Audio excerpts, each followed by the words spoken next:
दो चीज़ें बची थी, दो ही चीज़ें बची थी cell cycle and cell division में। आपका क्या बचा था, सिग्निफिकेंस ऑफ माइटोसिस, और क्या बचा था, सिग्निफिकेंस ऑफ मियोसिस। बाकी चीज़ें आपकी क्या हुई हैं, ख़त्म हो गई हैं इसमें, ठीक है। तो सिग्निफिकेंस ऑफ माइटोसिस में अगर हम बात करें, पहला ग्रोथ जो होता है, माइटोसिस से क्या होती है, रिस्पॉन्सिबल होती है ग्रोथ के लिए। समझ में है, किसके लिए, ग्रोथ के लिए। मल्टीसेलुलर ऑर्गेनिज्म में जो ग्रोथ होता है वो किसके कारण होता है, माइटोसिस के कारण ही होता है।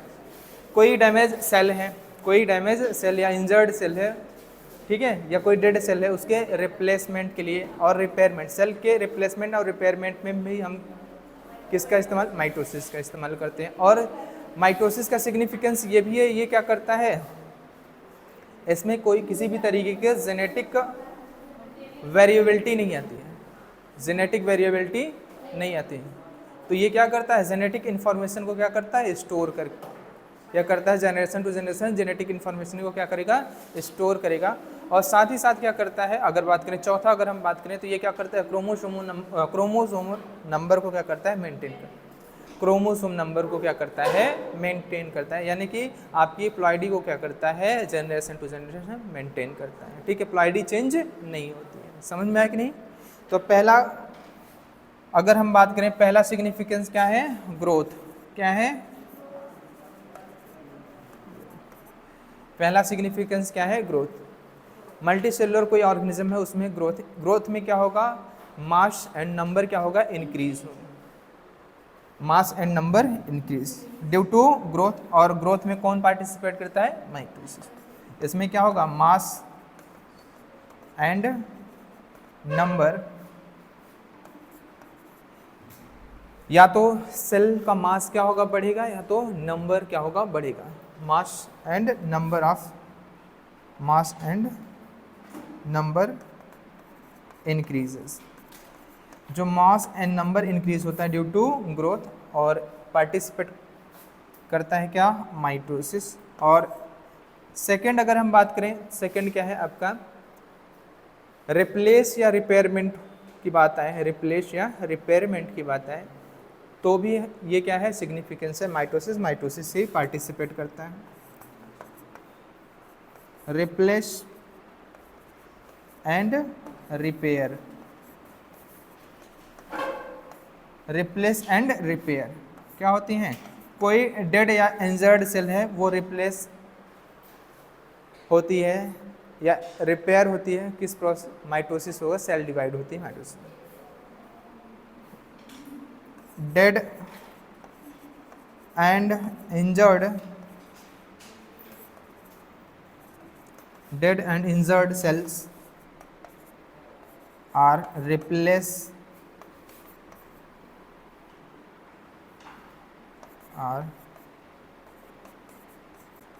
replaced and repaired by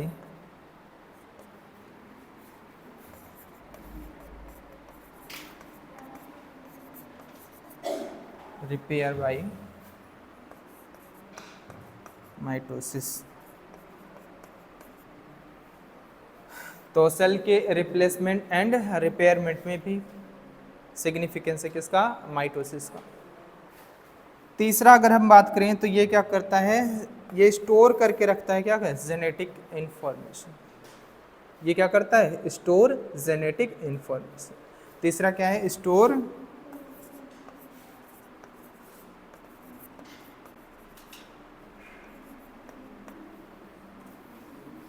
genetic information.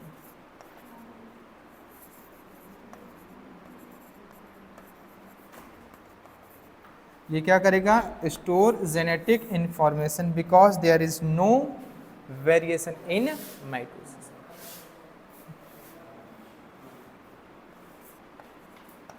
Due to absence of crossing over, इसमें किसी भी तरीके का क्रॉसिंग ओवर नहीं है, ड्यू टू एब्सेंस ऑफ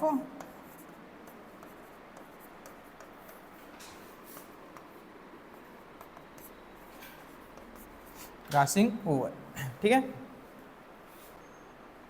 और डी बात कर लें तो ये क्या करेगा, क्रोमोसोम नंबर को क्या करता है, मेंटेन करता है। Maintain chromosome number.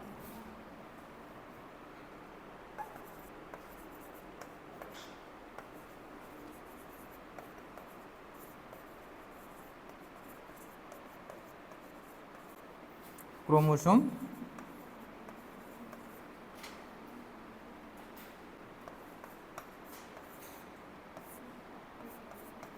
अगर आपकी ये क्या है, पेरेंटल सेल है, ये क्या है आपकी पेरेंटल सेल है, माइटोसिस होगा तो जो डॉटर सेल बनेगी, क्या बनेगी, डॉटर सेल जो बनती है, जो आपकी डॉटर सेल बनती है,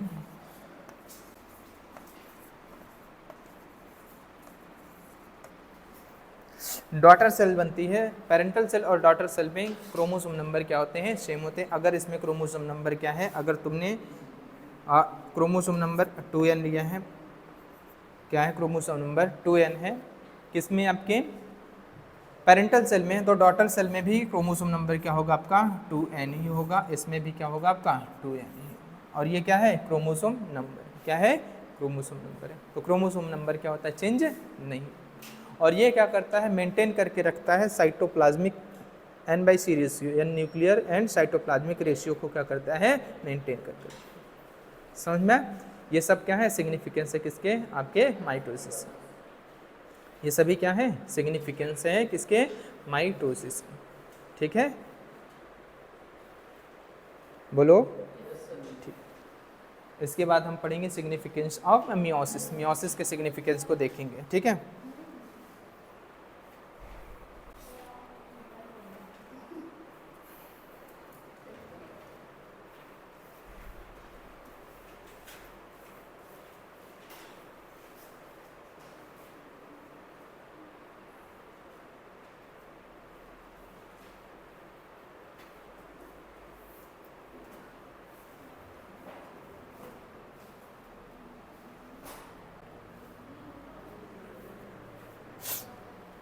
चलें। और भी ढेर सारे हैं सिग्निफिकेंस में। ठीक है,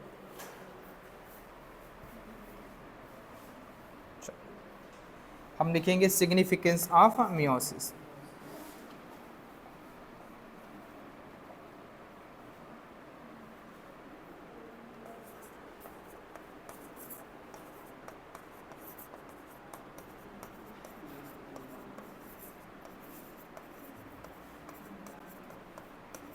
सिग्निफिकेंस ऑफ मियोसिस, मियोसिस में मियोसिस का सिग्निफिकेंस की बात करें तो ये क्या करता है, प्रोड्यूस हैप्लॉइड सेल। ये क्या करता है, प्रोड्यूस करता है, क्या प्रोड्यूस हैप्लॉइड सेल।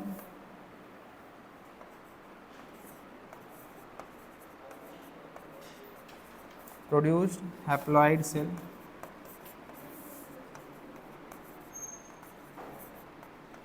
ये क्या करेगा, प्रोड्यूस हैप्लॉइड सेल,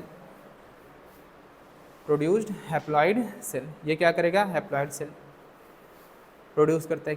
ठीक है, और अगर हम बात करें ये क्या करता है, जनरेशन टू जनरेशन क्या करता है, आपके क्रोमोसोम नंबर को क्या करेगा, मेंटेन करके रखेगा। क्या करेगा, क्रोमोसोम नंबर को मेंटेन, क्रोमोसोम नंबर और अमाउंट ऑफ डीएनए को क्या करता है, जनरेशन टू जनरेशन क्या करेगा, मेंटेन करके रखेगा। समझ में आया कि नहीं, मेंटेन करके रखेगा। और अगर बात करें मियोसिस की, तो गैमेट प्रोडक्शन जब होता है, गैमेट फॉर्मेशन जब होता है, तो जो मियोसाइट सेल होती है, मियोसाइट सेल में मियोसिस होगा तो हैप्लॉइड क्या बनेगा आपका, मेल और फीमेल गैमेट बनता है। हैप्लॉइड क्या करता है, मेल और फीमेल गैमेट बनता है, यानी कि प्लॉइडी क्या होती है, रिड्यूस हो जाती है। प्लॉइडी क्या होती है, रिड्यूस हो जाती है। काहे मुस्कुरा रहे हो, क्यों बार बार मुस्कुरा रहे हो, क्या ऐसी चीज़ है जो छिपा रहे हो है? जिस दिन हम मुस्कुराए ना, उस दिन आप लोग फिर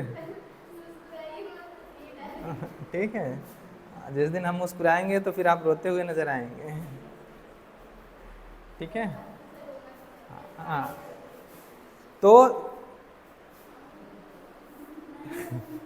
गैमेट प्रोडक्शन जब होता है तो हैप्लॉइड जो हैप्लॉइड आपका सेल बनता है, क्या होता है, हैप्लॉइड सेल बनता है। वापस से ये क्या करता है, प्लाइडी को क्या करता है, रीगेन करता है जब फ्यूज़न होता है मेल और फीमेल गैमेट का। इस तरीके से क्या करता है, एक जनरेशन से दूसरी जनरेशन में ये क्या करता है, क्रोमोसोम नंबर और यह करता है जो कंटेंट होता है या अमाउंट ऑफ डीएनए जो होता है उसको क्या करता है, मेंटेन करके रखता है, या डीएनए कंटेंट को क्या करेगा, मेंटेन करके, और क्रोमोसोम नंबर को जनरेशन टू जनरेशन क्या करेगा, मेंटेन करके रखेगा।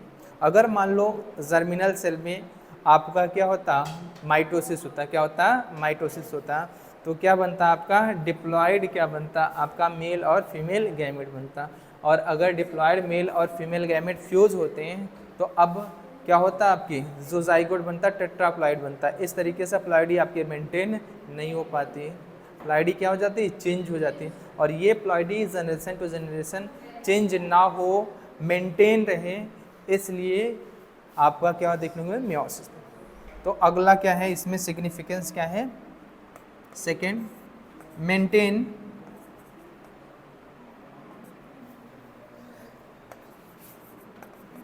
Ploidy of maintain chromosome number, maintain chromosome number and DNA content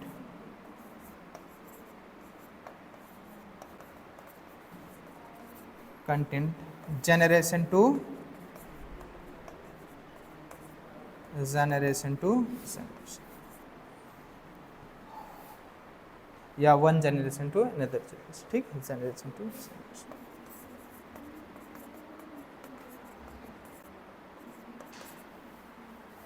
ये क्या करेगा, मेंटेन करेगा chromosome number and DNA content one generation to another next generation, ठीक है।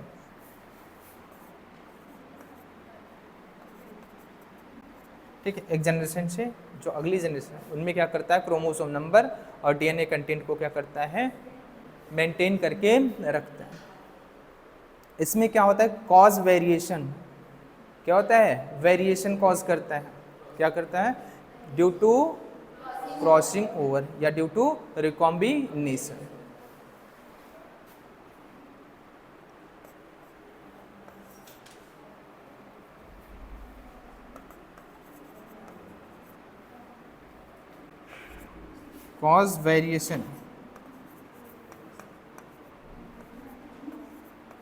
cause variation due to crossing over or recombination।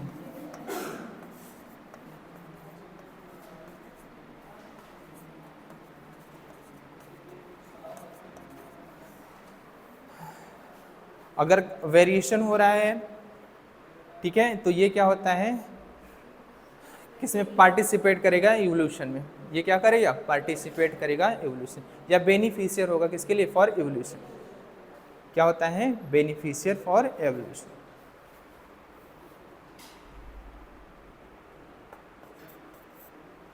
और या फिर important होता है किसके लिए, फॉर एवोल्यूशन, ठीक है।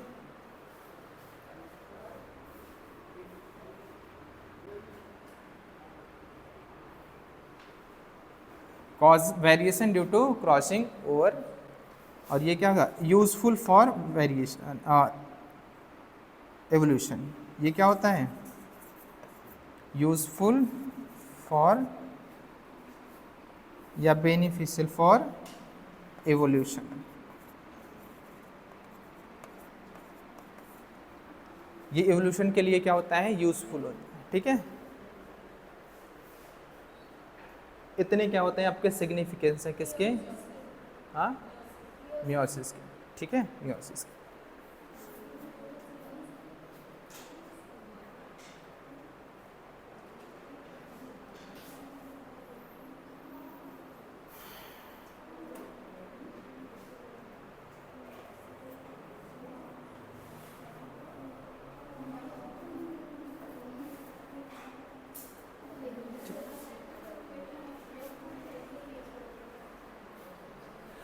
अच्छा, वेरिएशन होता है, इसका मतलब ये हुआ कि इसमें क्या होते हैं, नॉन पेरेंटल कैरेक्टर्स आते हैं। क्या करते हैं, नॉन पैरेंटल कैरेक्टर या न्यू जेनेटिक कॉम्बिनेशन बनता है। क्या होता है इसमें, क्या होगा, नई क्या होगी जेनेटिक कॉम्बिनेशन देखने को मिलती है, किसमें, जो आपकी प्रोजेनी फॉर्म होती है उनमें। ठीक है, समझा, इसका मतलब वही है। ठीक है, वेरिएशन क्या करेगा, कॉज करेगा वेरिएशन, जिसके कारण क्या होंगे, नॉन पेरेंटल कैरेक्टर्स आएंगे। क्या आएंगे, नॉन पेरेंटल कैरेक्टर्स आएंगे। नई क्या आएगी, जेनेटिक कॉम्बिनेशंस आएंगे। जैसे जैसे पीढ़ी बनेगी उनमें देखोगे नए नए कॉम्बिनेशंस बनेंगे जीन के। ठीक है, वही नए कॉम्बिनेशन जो जीन के बनते हैं, वही उसी कारण तो क्या देखने को मिलता है आपका नॉन पेरेंटल कैरेक्टर, या पेरेंट्स से क्या होगा कुछ अलग जो कैरेक्टर दिखते हैं। समझ में आया कि नहीं, सुपीरियर प्रोजिनी आती है। क्या आती है, अपने पेरेंट्स से सुपीरियर प्रोजिनी होती है, वेरिएशन के कारण जो आपके नए जेनेटिक रिकॉम्बिनेशन देखने को मिलते हैं। ठीक है, चल इतना हो गया आपका सिग्निफिकेंस ऑफ माइटोसिस और मियोसिस आपका क्या हुआ, खत्म हुआ। ठीक है, समझ में आया कि नहीं। चल पोलैरिटी से रिलेटेड या क्रोमोसोम नंबर से रिलेटेड कुछ क्वेश्चन करते हैं, उसके बाद आते हैं एनसीईआरटी पे। ठीक, समझ, हाँ बोलो, चलवा दो भैया।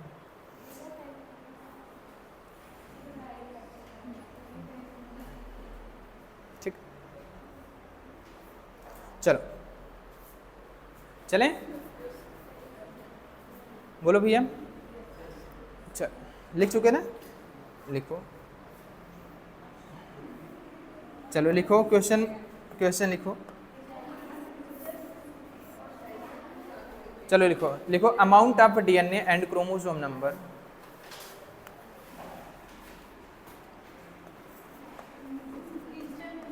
हाँ बाबू, amount of DNA and chromosome number, chromosome number, amount of DNA and chromosome number in daughter cell, in daughter cell after meiosis, after meiosis first is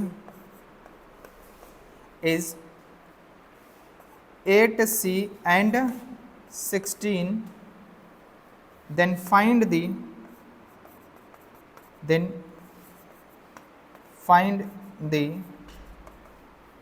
amount of DNA, amount of DNA and chromosome number, and chromosome number in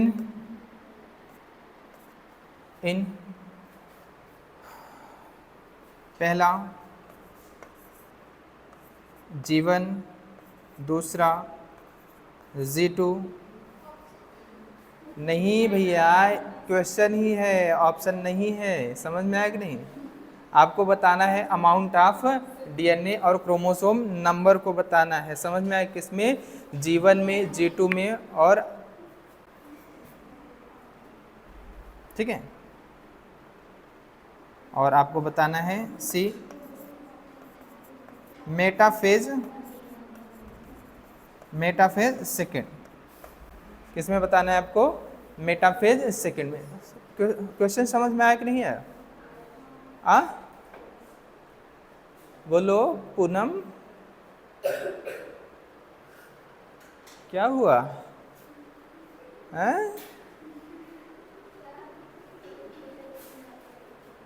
खाना वाना नहीं खाए हो क्या? लगता है आज आधी रोटी खाए है, जब पूछो उससे 2 रोटी खाती है, आज आधी रोटी खाए है। ठीक है, समझ पाए कि नहीं क्वेश्चन, आ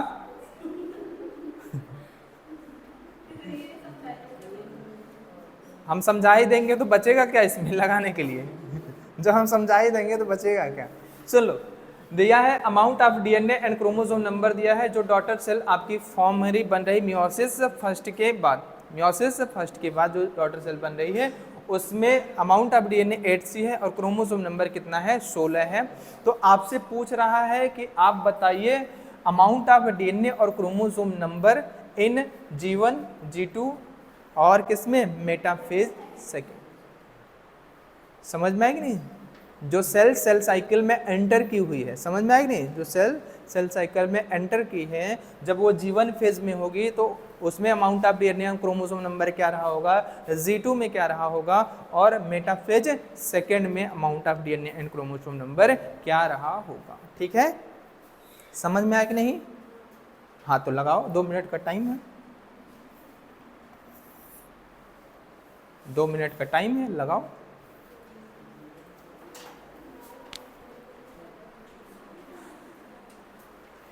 क्या हुआ?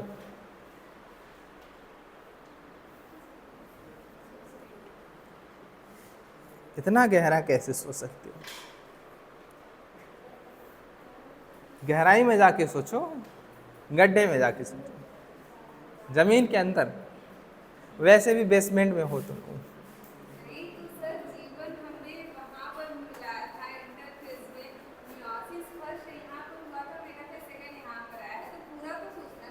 हाँ सोचो, हाँ बोलो। हाँ। क्या चीज? हाँ हाँ हाँ हाँ, 32 डीएनए अमाउंट 32 और क्रोमोसोम नंबर 32, और बोलो 16। चलो गलत है, एक ही सही है। हाँ एक ही सही, पहला सही है। 32 क्या बता रहे हो? हाँ और बिल्कुल, हाँ और नहीं, ठीक,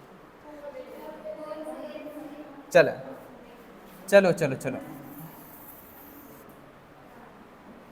चलो चलो, कोई बात नहीं, अच्छी कोशिश है। ठीक, हाँ अब हाँ हाँ बस बस, अब सही है, तीनों सही है तुम्हारा। ठीक है, चलो चलो, ये क्या है आपका? G1 है, S है, G2 है, M फेज है, और M फेज में हम क्या देख रहे हैं? मियोसिस फर्स्ट हमने क्या की कर ली है, कंप्लीट। और जो सेल मिली है, जो सेल डॉटर सेल हुई है, जो डॉटर सेल हुए है, उसमें क्या है आपका? ये डॉटर सेल है, क्या है? डॉटर सेल है, जो उसमें डीएनए है बाबू, कितना है? 16 है। डीएनए क्या है? 16, डीएनए 16 है, सॉरी डीएनए का क्रोमोसोम नंबर 16 है, अमाउंट ऑफ डीएनए जो है 8। अमाउंट जो है वो डीएनए का कितना है? 8C है, और क्रोमोसोम नंबर कितना है? कितना है? 16। बिल्कुल सही है, बोलो भैया। ठीक, राजी खुशी? चल बात करते हैं। मियोसिस फर्स्ट में होता क्या है? मियोसिस फर्स्ट में आपका क्रोमोसोम नंबर हाफ होता है, क्रोमोसोम नंबर हाफ होता है, बाकी अमाउंट ऑफ डीएनए जो पेरेंटल सेल में रहती है वही अमाउंट ऑफ डीएनए रहता है। क्यों? क्योंकि एस फेज में डीएनए का अमाउंट डबल हो जाता है, और जब मियोसिस फर्स्ट कंप्लीट होगी तो डबल अमाउंट ऑफ डीएनए आधा होगा, तो सेम तो पेरेंटल की तरह अमाउंट ऑफ डीएनए होगा, बोलो। लेकिन इसमें रिड्यूस होता है केवल और केवल क्या? Chromosome number. क्रोमोसोम नंबर आपके क्या होता है? हाफ हो जाते हैं। तो अगर मैं पेरेंट, ये आपकी अगर मैं पेरेंट सेल मानूं, पेरेंट सेल मानूं कि पेरेंट सेल या जो जीवन में एंटर की थी सेल, वो क्या है? ये है, बोलो ये है। तो इसमें क्रोमोसोम नंबर क्या होगा तुम बताओ? आधा हो गया वहां पे क्रोमोसोम, बोलो। मियोसिस फर्स्ट के बाद आधा हो जाता है क्रोमोसोम, तो क्रोमोसोम कितना हो जाएगा? 32 हो जाएगा। और अमाउंट ऑफ डीएनए सेम रहता है कि बताओ आधा कुछ होता है क्या? सेम ही रहता है।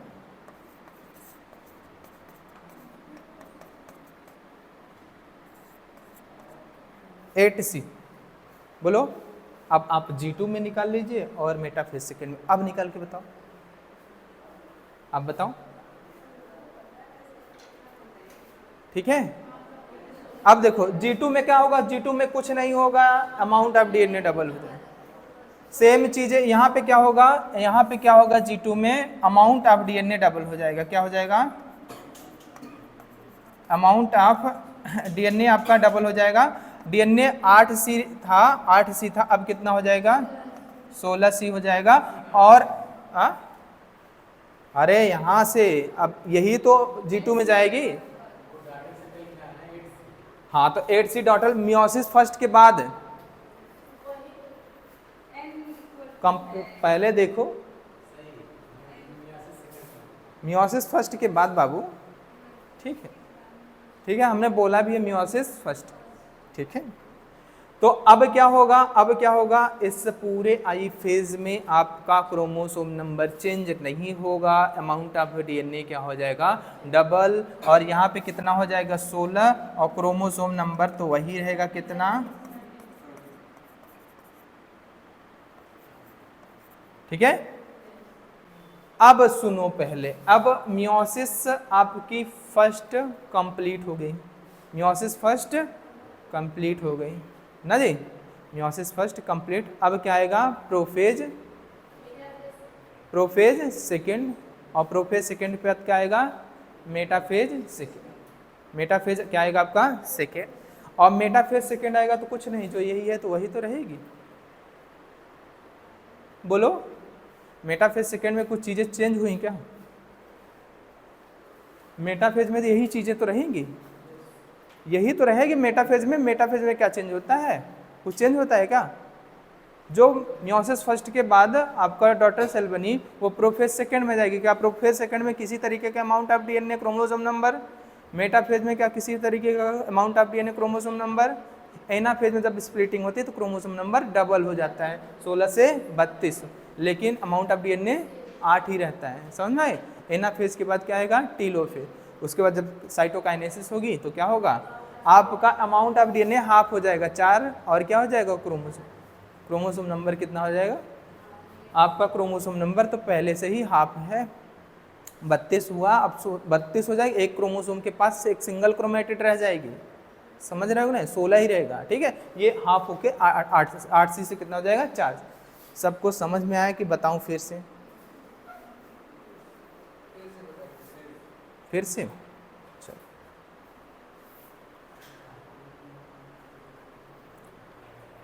चलो,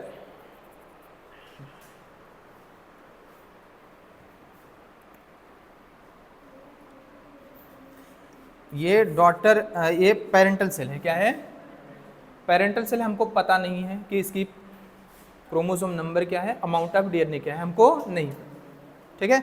इससे मियोसिस फर्स्ट कंप्लीट हुआ तो 2 डॉटर सेल बनी, 2 डॉटर, 2 डॉटर, अरे यार चल जा, चल जा, अरे ये चल जा नौटंकी कर रही है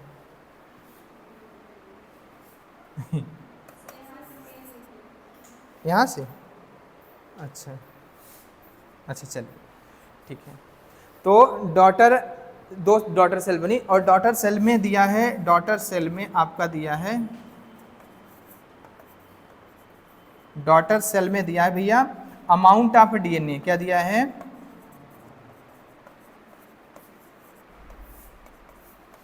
अमाउंट ऑफ डीएनए कितना दिया है, 8C।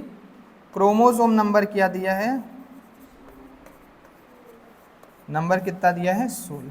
हमने बताया था मियोसिस फर्स्ट में एक ही चीज होती है, याद रखिएगा, वो क्या होती है, आपका क्रोमोसोम नंबर आधा हो जाता है, प्लॉइडी चेंज हो जाती है, बाकी चीजें चेंज नहीं होती।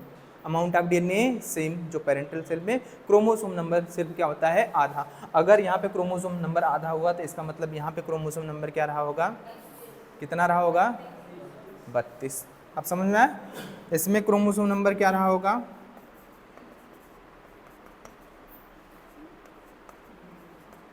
क्रोमोसोम कितना रहा होगा, 32, और अमाउंट ऑफ डीएनए कितना रहा होगा, यही 8C, डबल हो जाता है तो 2 सेल बनती है तो 8 8 होता है, सेम रहता है अमाउंट ऑफ डीएनए। अंतर क्या होता है?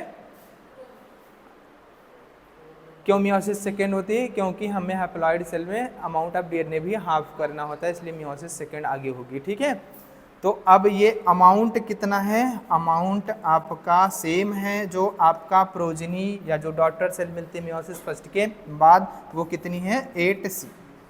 बिल्कुल समझ में आया?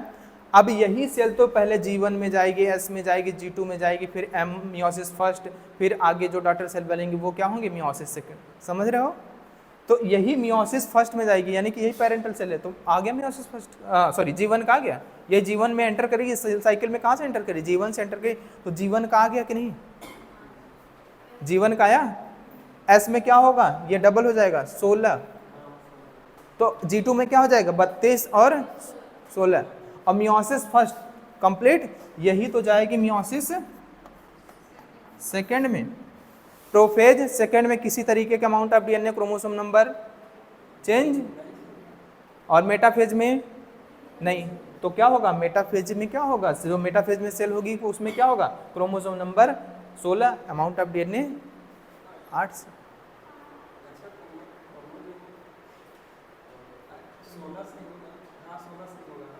कहाँ पे? यहाँ पे। हाँ, एस में डबल हो जाएगा, ठीक है।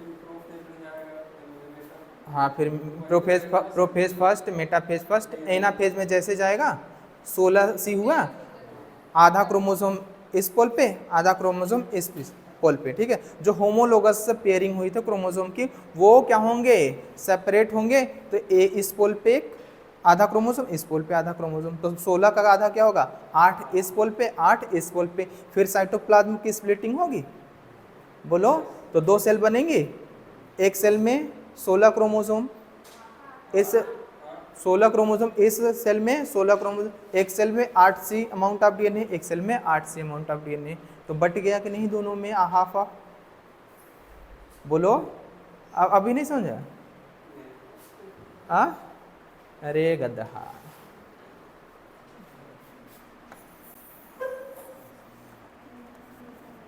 8 16C हुआ था, देख 16C हुआ था, 8C अमाउंट ऑफ डीएनए और 16 क्रोमोसोम नंबर, आधा क्रोमोसोम और अमाउंट ऑफ डीएनए इधर। ऐसे बंटवारा होगा तो बता, 2 सेल बन जाएंगे भैया।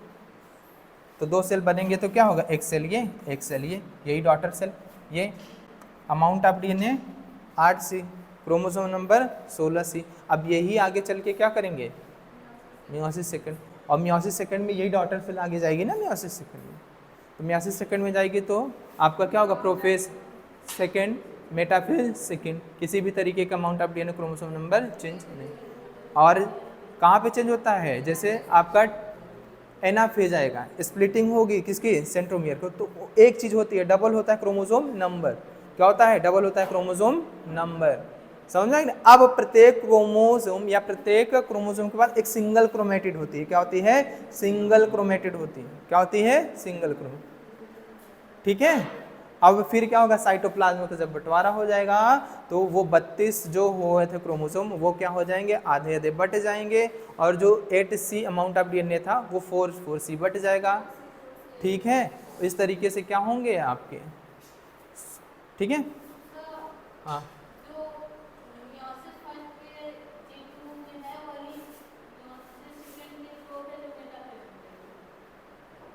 क्या करें? हाँ हाँ, ठीक, हाँ सही, ठीक है, चलें। अब सही है? ठीक है, एक क्वेश्चन बोलते हैं, आप करना, अपना करो ताकि कंफ्यूजन आपका दूर हो जाए, अपने से करो। ठीक है, लिखो। हाँ रुकिए बिल्कुल, थोड़ा सा दिमाग को रिलैक्स करो, चीज़ें सोचो क्या क्या चीज़ें होती हैं। ठीक है, बहुत हार्ड नहीं है, बस सोचने का है बस। ठीक, कर लो।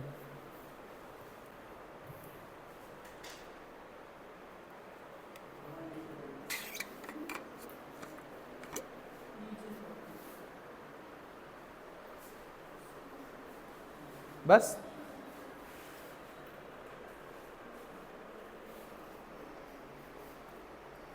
शुरू में इतना अच्छे से बता दिए हैं कि इसके बाद क्या होगा, इसके बाद क्या होगा, इसके बाद क्या होगा।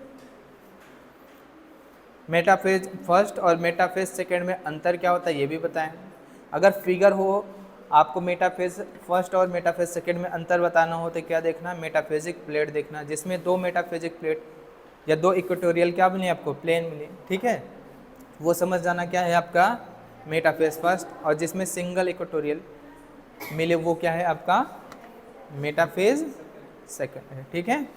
याद रखना मेटाफेज सॉरी एनाफेज फर्स्ट में किसी भी तरीके का स्प्लिटिंग नहीं होती है। इसमें जो पेयर्ड होमोलोगस क्रोमोसोम है वो सेपरेट हो जाते हैं, अलग हो जाते हैं। समझ में आया कि नहीं, समझ रहे हो, वो क्या होते हैं, अलग हो जाते हैं। और अब भी उनके पास प्रत्येक क्रोमोसोम के पास क्या होती है, दो क्रोमेटिड होती है। क्या होती है, दो क्रोमेटिड। समझ में आया कि नहीं, डायड्स जो सेल की कंडीशन होती है वो क्या होते हैं, डायड्स होती है। यानी कि ईच सेल हैव, जो प्रत्येक सेल के पास जो क्रोमोसोम होता है उसके पास क्या होते हैं, दो सिस्टर क्रोमेटिड। यानी कि सिस्टर क्रोमेटिड जो होती है वो सेपरेट नहीं हो पाती हैं मियोसिस फर्स्ट के बाद। मियोसिस फर्स्ट जब कंप्लीट, मियोसिस फर्स्ट आपका कंप्लीट होता है लेकिन सिस्टर क्रोमेटिड आपस में क्या हो रहती हैं, सेंट्रोमियर से क्या रहती हैं, अटैच्ड रहती हैं। यानी कि सिस्टर क्रोमेटिड आपकी कब सेपरेट होती हैं, जब आपका मियोसिस सेकेंड कंप्लीट होता है, यानी कि एनाफेज सेकेंड। चलें बोले, बोलो।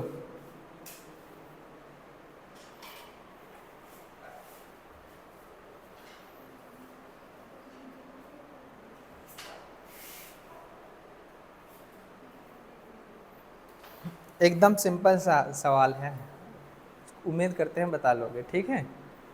लिखो,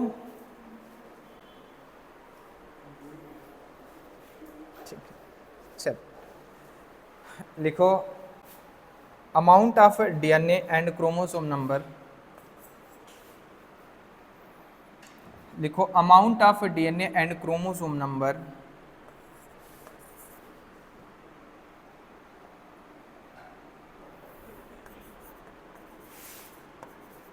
amount of DNA and chromosome number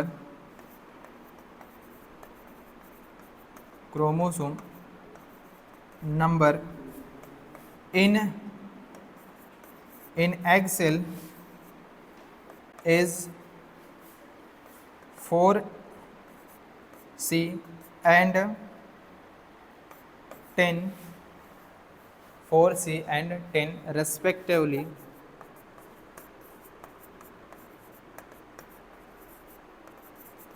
Then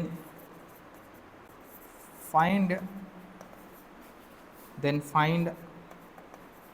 out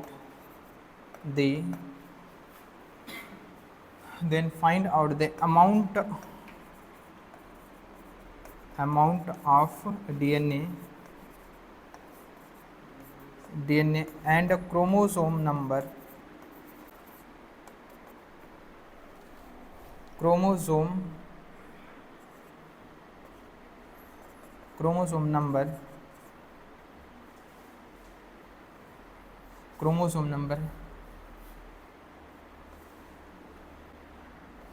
in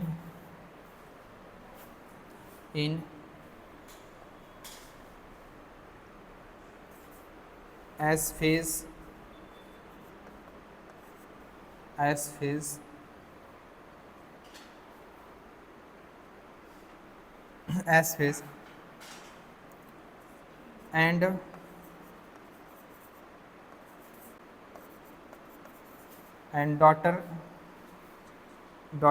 and daughter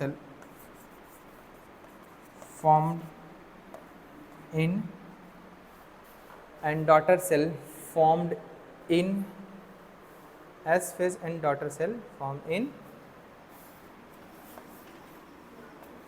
mitosis.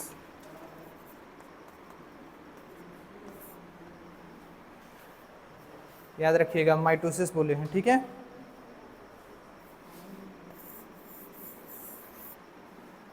समझ में आया, बोलो समझ में आया कि नहीं आया। बोलो।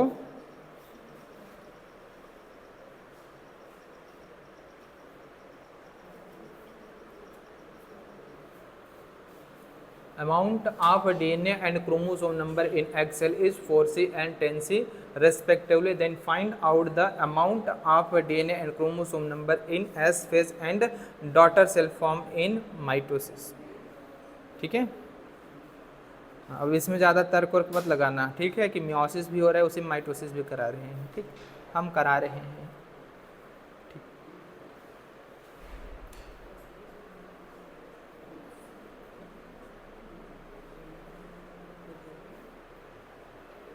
हो गया? चलो, कितना?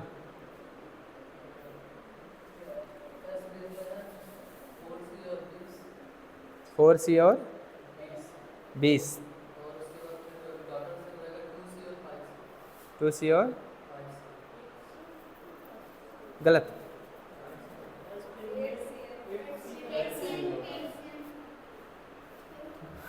ठीक है।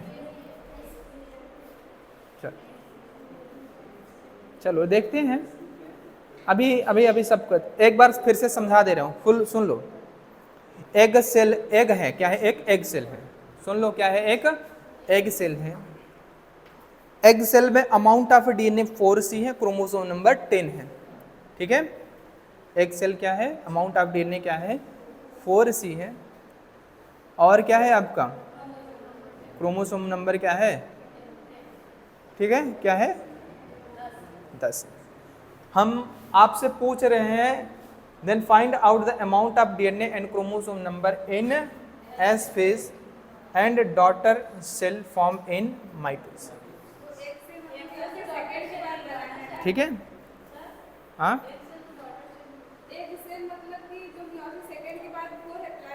हाँ हाँ हाँ हाँ वही, ठीक है। पहले अब हम क्या पूछ रहे हैं? पेरेंटल सेल जो होगी वो क्या होगी? जो पेरेंटल सेल होगी उसका हम क्या करा रहे हैं? माइटोसिस करा रहे हैं। और माइटोसिस के एस फेज में उस जो पेरेंटल सेल आपकी एंटर कर रही है माइटोसिस में, उसके एस फेज में अमाउंट ऑफ डीएनए क्या होगा और क्या होगा आपका? Chromosome number.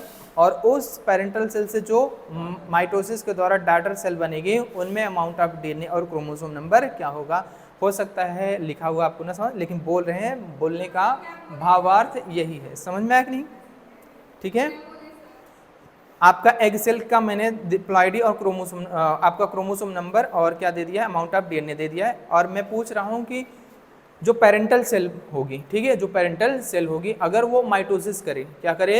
माइटोसिस करे और क्या बनाए? आपकी डॉटर सेल बनाए, तो डॉटर सेल में अमाउंट ऑफ डीएनए और क्रोमोसोम नंबर क्या होगा?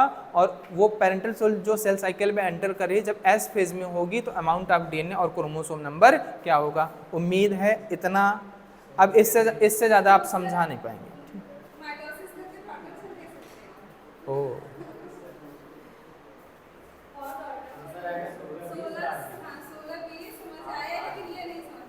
माइटोसिस करके डॉटर सेल कैसे बनेगी? क्या है? माइटोसिस करके जो सेल बनेगी उसको क्या बोलेंगे? डॉटर सेल ही बोलेंगे ना। तो हम तुमसे कहाँ कह रहे हैं रिडक्शन? हम पहले सुनो, पहले हम कहाँ रिडक्शन करवाए हैं? हमने रिडक्शन कहाँ करवाया भैया?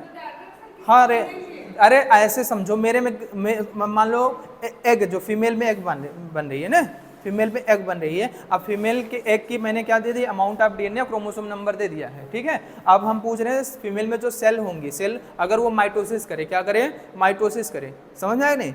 माइटोसिस करे तो जो आपका डॉटर सेल बनेगी उसमें amount of DNA chromosome number क्या होगा? और वो सेल जो माइटोसिस कर रही है, ठीक है, अगर वो एस फेज में है, क्या है? एस फेज में है, तो उसमें अमाउंट ऑफ डीएनए और क्रोमोसोम नंबर क्या होगा। अब समझ में आया कि नहीं है? ठीक है, मान लो मेरे में जर्म सेल है, मान लो जर्म सेल क्या करेगी? मियोसिस करेगी, गैमेट बनाएगी ना, तो मैंने गैमेट का क्या दिया? Amount of DNA chromosome number दिया है। अब मैं पूछ रहा हूँ कि मेरे बॉडी की सेल क्या कर रही है? कोई माइटोसिस करके नई डॉटर सेल बना रही है, जो डॉटर सेल बन रही है उसका amount of DNA chromosome number क्या होगा? और वो सेल पर्टिकुलरली अगर एस फेज में है तो उसका amount of DNA chromosome number क्या होगा। पहले तुम क्या करो? डिप्लॉइड सेल का amount of DNA chromosome number तो निकालो। समझ में आ गया नहीं? अब डिप्लॉइड सेल का amount of amount of DNA और क्रोमोसोम नंबर तो निकालो, यही डिप्लॉयड सेल तो क्या करेगी, माइटोसिस करेगी। यही डिप्लॉयड सेल क्या करेगी, माइटोसिस करेगी। ठीक, अरे बाबू निकालो पहले, उसके बाद तो हम कहाँ करें चेंज। हाँ तो तुम बताओ, हम चेंज की बात के कहाँ कर रहे हैं, तुम रिजल्ट बताओ, तुम चेंज पता नहीं काहे कर रहे हो, तुम चेंज करवाने में काहे लगे हो, और माइटोसिस। ठीक है, चलो चलो सुन लो, अरे चलो हम नहीं जानते, चलो अभी अभी, अरे सुन लो यार, अरे बहस मत करो, अब सुन लो, नहीं मारेंगे पट्टे से। चलो, एग है, क्या है, एग, और ये क्या है, हैप्लॉइड होता है, पता है। ऑल गैमेट्स आर, गैमेट्स और ऑलवेज हैप्लॉइड, गैमेट्स और ऑलवेज हैप्लॉइड, गैमेट्स क्या होते हैं, हैप्लॉइड। ये हैप्लॉइड है, क्या है, हैप्लॉइड। चलो, ये हैप्लॉइड है, तो तुमको इसमें क्या दिया है, अमाउंट ऑफ डीएनए दिया है, क्या दिया है,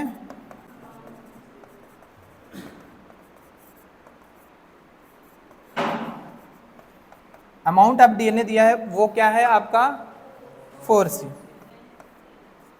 और क्रोमोसोम नंबर दिया है,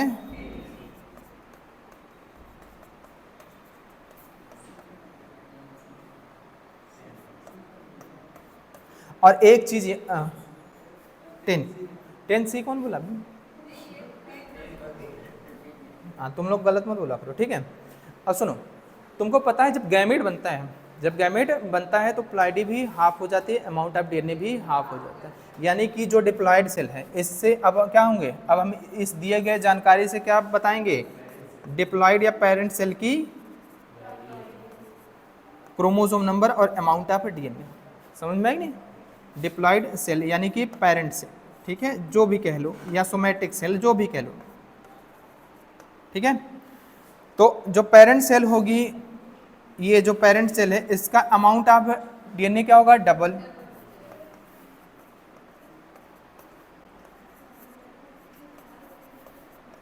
डबल 4C का कितना होगा, 8C, और क्रोमोसोम नंबर क्या हो जाएगा,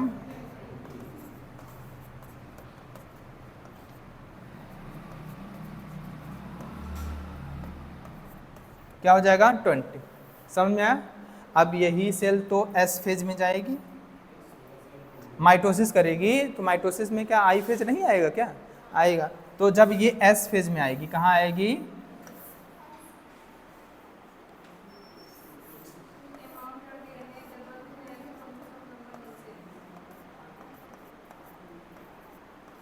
ठीक है। पहले जीवन में आएगी तो सेम रहेगा, जो है जीवन में आएगा सेम, एस में आएगा तो क्या हो जाएगा, ये क्या हो जाएगा 16, जैसे इसमें आएगी ये क्या हो जाएगा, ये क्या हो जाएगा, ये जो सेल होगी, सेल में क्या होगा, ये सेल यहाँ पे क्या हो जाएगा 16, और क्रोमोसोम नंबर कितना रहेगा आपका 20, क्रोमोसोम नंबर 20, इसमें भी वही, इसमें भी वही, बोलो बोलो ना जी। अब क्या बनेगा, डॉटर सेल,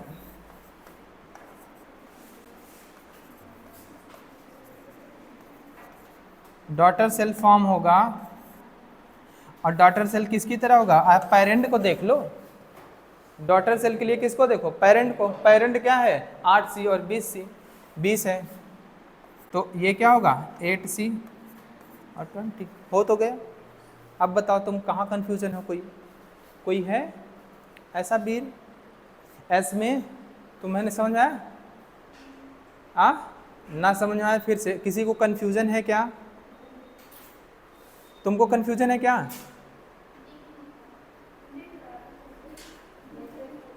ठीक है। अब समझ में आया तुमको, है भगवान,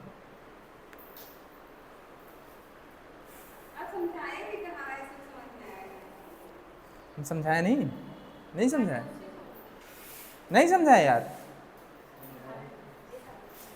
इससे अच्छा कौन सा एग्जांपल देते हैं, मान लो तुम्हारे अंदर जर्मिनल सेल है, क्या है जर्मिनल, तुम मतलब सुनो पहले कान लगा के, ठीक है, ठीक है। तो जर्मिनल सेल में मियोसिस होगी तो क्या बनेगा, एग बनेगा, और क्या बनेगा आपका स्पर्म, एग बनेगा और स्पर्म। और दोनों क्या है, ये गैमेट हैप्लॉइड हैं। हैप्लॉइड गैमेट में अमाउंट ऑफ डीएनए और क्रोमोसोम नंबर दिया है, बोलो दिया है, कितना दिया है आपका, आपका दिया हुआ है 4C और 10। ठीक है, ऐसे कैसे समझाएं, बिना इसके कैसे समझाएंगे, छोड़िए बस समझाइए। ठीक है, अभी तो कहें, अब समझाए तो कह रहे कहाँ समझाएं, या छोड़ तो दिए, समझाए तो ठीक है।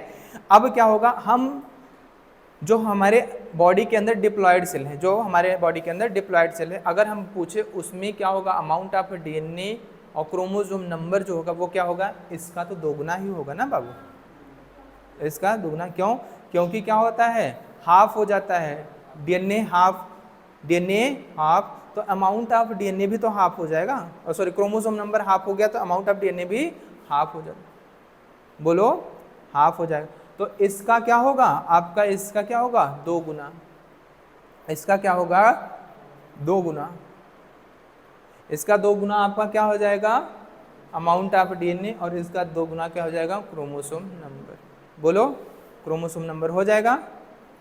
ठीक है, चलो, तो अब हमें मिल गया कि हमारी बॉडी में जो डिप्लॉयड सेल हैं वो क्या हैं, कि उनमें अमाउंट ऑफ डीएनए 8C है और क्रोमोसोम नंबर क्या है 20। अब ये सेल क्या कर रही हैं, माइटोसिस कर रही हैं, क्या कर रही हैं, माइटोसिस। और जब माइटोसिस करेंगी, जीवन में आएंगी, तो amount of DNA chromosome number 8C chromosome, amount of DNA और 20 क्रोमोसोम नंबर, और यहाँ पे आएगी एस फेज में, तो अमाउंट ऑफ डीएनए 8C से 16C हो जाएगा, कितना हो जाएगा 16C, लेकिन क्रोमोसोम नंबर 20 का 20 ही रहेगा।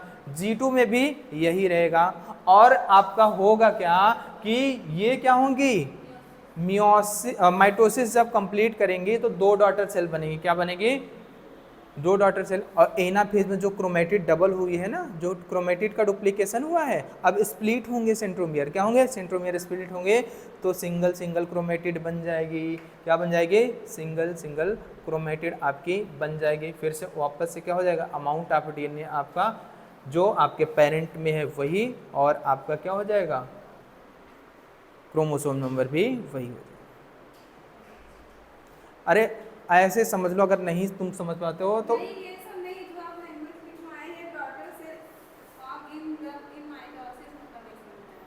अरे माइटोसिस जब करेगी सेल, जो डॉटर सेल बनेगी उसमें अमाउंट ऑफ डीएनए और क्रोमोसोम नंबर हम पूछ रहे हैं, बस उसको मत समझो, तुमको समझा रहे हैं यहाँ पे, उसको समझ,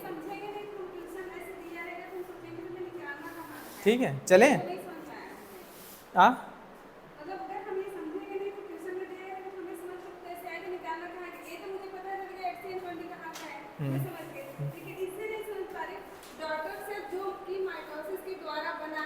हाँ,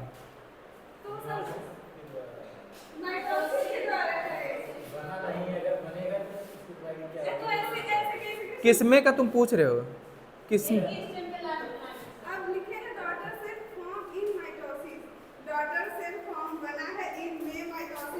अरे यार यहाँ पे पूछ रहे हैं, यहाँ पे सुनो, amount of DNA and chromosome number in egg cell is 4C and 10 respectively. Find out the amount of DNA and chromosome number in S phase and daughter cell form in mitosis. हाँ, mitosis के द्वारा जो daughter cell बन रही है उसमें, और इसी के एस फेज में आपको बताना है क्या, amount of DNA and chromosome. ठीक है, ज़्यादा अब मत जाओ, ज़्यादा मत सुनो, बाद में बताएंगे, ठीक है। चलो आगे बढ़ते हैं, गोल गोल करके हम बाद में बताएंगे, इतना समझा, ठीक है। चलो एक क्वेश्चन दे रहे हैं, एक 2-4 स्टेटमेंट दे रहे हैं, लिखो और बताओ क्या क्या चीज़ें हैं सही हैं, लिखो अगला लिखो। चलो लिखो, which of the following statement are correct, लिखो क्वेश्चन लिखो।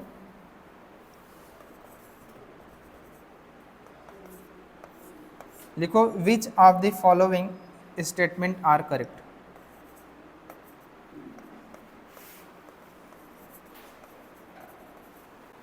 या लिखो, which of the following statements are true and false.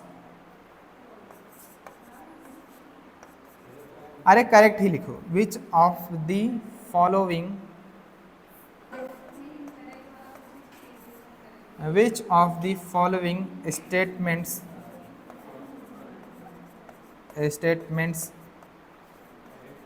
are correct and incorrect?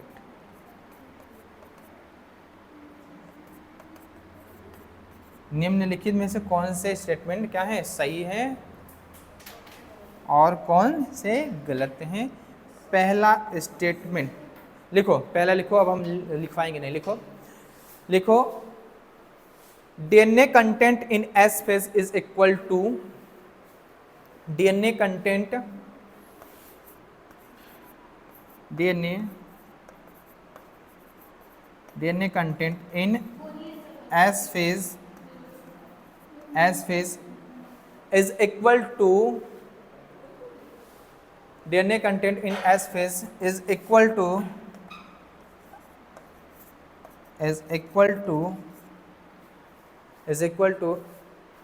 DNA content in prophase first is equal to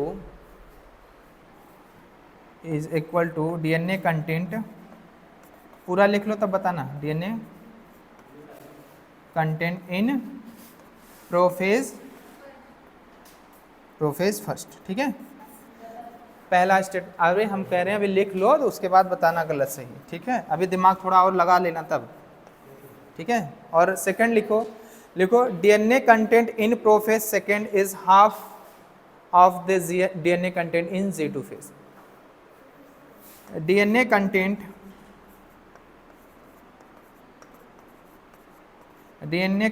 is half of the DNA content, अरे यार DNA content इन Z2 phase, रुक जाओ, चल DNA content इन Z2, अरे चलो तुम लिखो, हम नहीं लिखो। DNA content in prophase second is half of the DNA content is, अच्छा DNA content in prophase second is half of the DNA content in G2 phase।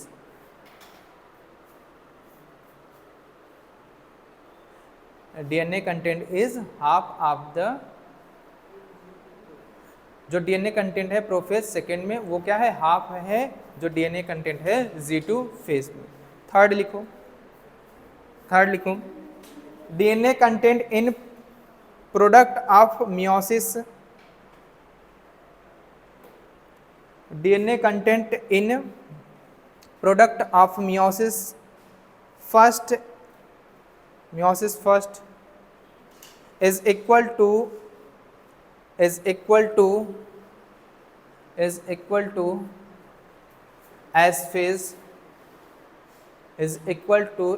phase DNA content is equal to S phase DNA content।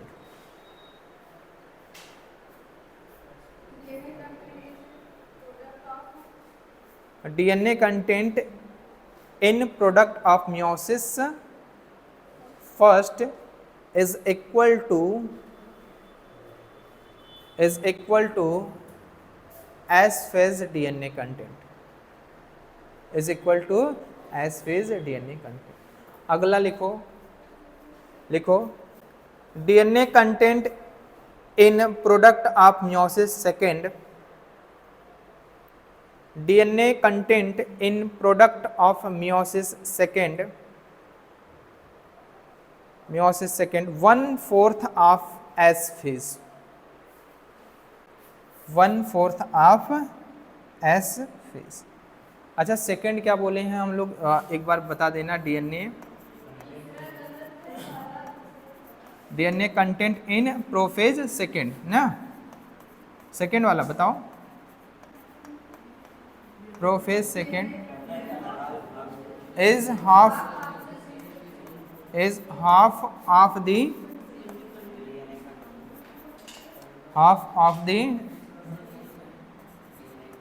DNA content in G2 phase, in G2 phase। और तीसरा क्या है, DNA content in, अच्छा DNA content in DNA content in product of meiosis first, DNA content in product of meiosis first is equal to DNA content in S phase ना जी, is equal to DNA content in, DNA content का मतलब समझ रहे, amount of DNA Babu, S phase. ठीक है, चौथा D की बात करें, डी क्या है आपका, कह रहे हैं DNA content in product of meiosis second is equal to DNA content in S phase. अच्छा अच्छा, DNA content in product of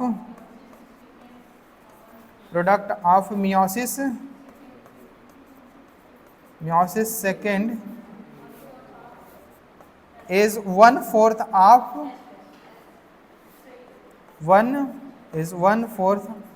of DNA content in S phase, DNA content in S phase ना भैया, बोल देना। चलो अब एक एक करके हम देखते हैं कौन सा आपका करेक्ट है, कौन सा इनकरेक्ट है। ठीक है, चलो कह रहा है कि DNA content in S phase is equal to DNA content in prophase first. सही है, बिल्कुल सही है। एस फेज में मान लो अगर आपका, चलो पेरेंटल सेल में अगर मान लो जो जीवन से एंटर कर रहे हो उसमें अगर 2C क्रोमोसोम है तो एस फेज में डबल हो जाएगा, वही किस में रहेगा, G2 में रहेगा, वही प्रोफेज फर्स्ट में भी रहेगा। यानी कि जो एस फेज में अमाउंट ऑफ डीएनए रहता है वही अमाउंट ऑफ डीएनए आपका कहाँ पे रहता है, प्रोफेज फर्स्ट में भी रहता है, मेटाफेज फर्स्ट में भी वही रहता है। ठीक है, ठीक, हाँ चलो ठीक है, बोलो। चलो ये आपका क्या है, करेक्ट है, ये क्या है आपका करेक्ट है। सबको समझ में आया कि डायग्राम से समझाना पड़ेगा? आया तो कोई बात नहीं है, कोई झंझट नहीं है, कोई झमेला नहीं है। ठीक है, चलो तो ये क्या है आपका, ये आपका सही है, सही। कह रहा है कि DNA content in prophase second is half of the DNA content in G2 phase, G2 phase. तो सही है या गलत है, बोलो। चलो अगर मैं 2C मानता हूं, मैं 2C मानता हूं, S में 4C हो जाएगा, S में, ठीक है, ठीक है, S में क्या हो जाएगा 4C, और G2 में भी क्या होगा आपका 4C, G2 में भी क्या होगा आपका 4C। ठीक है, G2 में 4C। चलो अब क्या होगा आपका ये क्या होगा, प्रोफेज सेकेंड में पूछ रहा है, क्या पूछ रहा है आपका, प्रोफेज सेकेंड में पूछ रहा है। यानी कि मियोसिस फर्स्ट आपकी कंप्लीट हो गई, और मियोसिस फर्स्ट कंप्लीट होने से आपका केवल और केवल क्या चेंज होता है, आपका क्रोमोसोम नंबर, और अमाउंट ऑफ डीएनए क्या रहता है, सेम रहता है। क्या रहता है, सेम। यानी 2C था तो 2C ही रहेगा, 2C था तो 2C रहेगा, और ये क्या रहेगा आपका, क्या रहेगा आपका प्रोफेज सेकेंड में, और मेटाफेज, और ये क्या है इक्वल टू डीएनए। अच्छा, डीएनए का प्रोफेज सेकेंड इज हाफ, अच्छा half of the DNA content in the G2। हाँ सही है, क्या है, सही, बिल्कुल सही बात, सही है।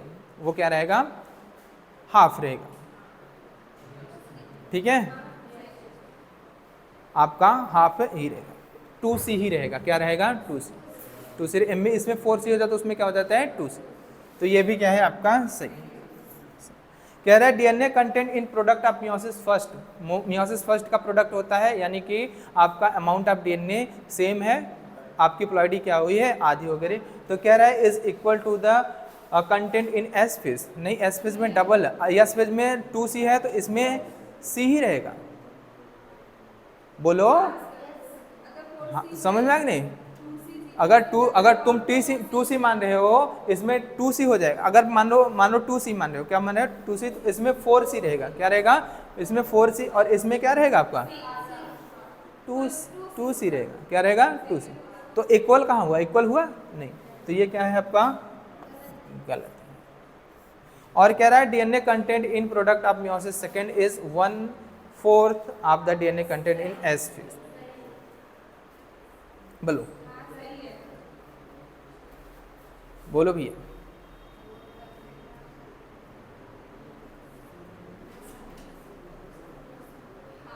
मियोसिस, हाँ, 1/4 ही रहता है। क्या रहता है? 1। सुनो, 1/4 ही रहेगा। क्या रहेगा? 1/4। जैसे देखो, अगर तुमने 2C माना तो आपका 4C हो जाएगा किसमें? 4C हो जाएगा किसमें? आपका S में। S में क्या हो जाएगा? 4C हो जाएगा। और आपका जो मियोसिस सेकेंड के बाद रहेगा उसमें C रहेगा। तो ये क्या है? इसका 1/4 ही तो है। 1/4। आधा लोगों को समझ में नहीं है। अब नहीं समझ में, आप जाके फिर से कोशिश करिए। आप क्या करिए? फिर से कोशिश कीजिएगा। आपको फिर ना समझ में आए तो फिर आइएगा। ठीक है? ठीक है, चलो एनसीईआरटी देखते हैं उसके बाद।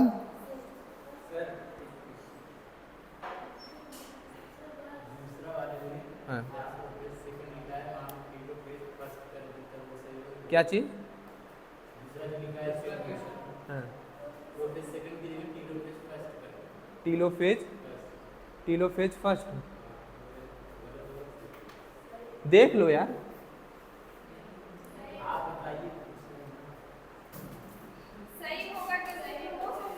Prophase second. अच्छा, DNA content in telophase first is half of the DNA content in G2 phase. G2 phase. चल, टीलोफेज की बात कर रहे हो? टीलोफेज फर्स्ट की बात करें। चल देख लेते हैं।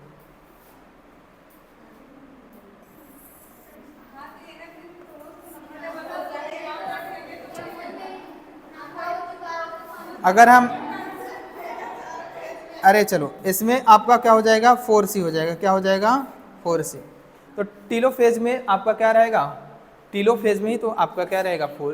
4C ही तो रहता है, या 4C ही रहेगा। 4C रहेगा आपका, 4C ही रहेगा। और ये क्या करे? हाफ ऑफ द, नहीं, हाफ कहाँ रहेगा? नहीं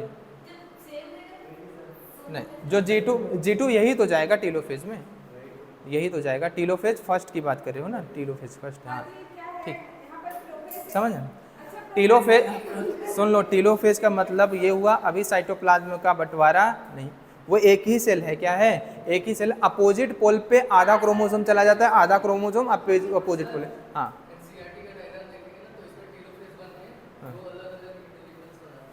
इंडिविजुअल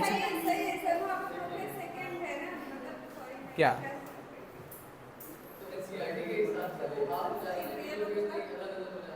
क्या है ये? किसका है ये? टीलोफेज सेकेंड है।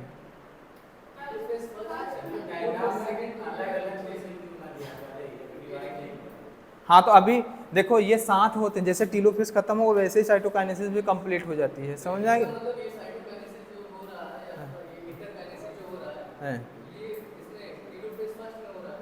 इंटरकाइनेसिस है आपका। साइटोकाइनेसिस भैया एनाफेज से, एनाफेज में ही स्टार्ट हो जाती है। जैसे जैसे जैसे टीलोफेज कंप्लीट होगा, साइटोप्लाज्म का बंटवारा वैसे कंप्लीट हो जाता है। समझ में आएगी नहीं?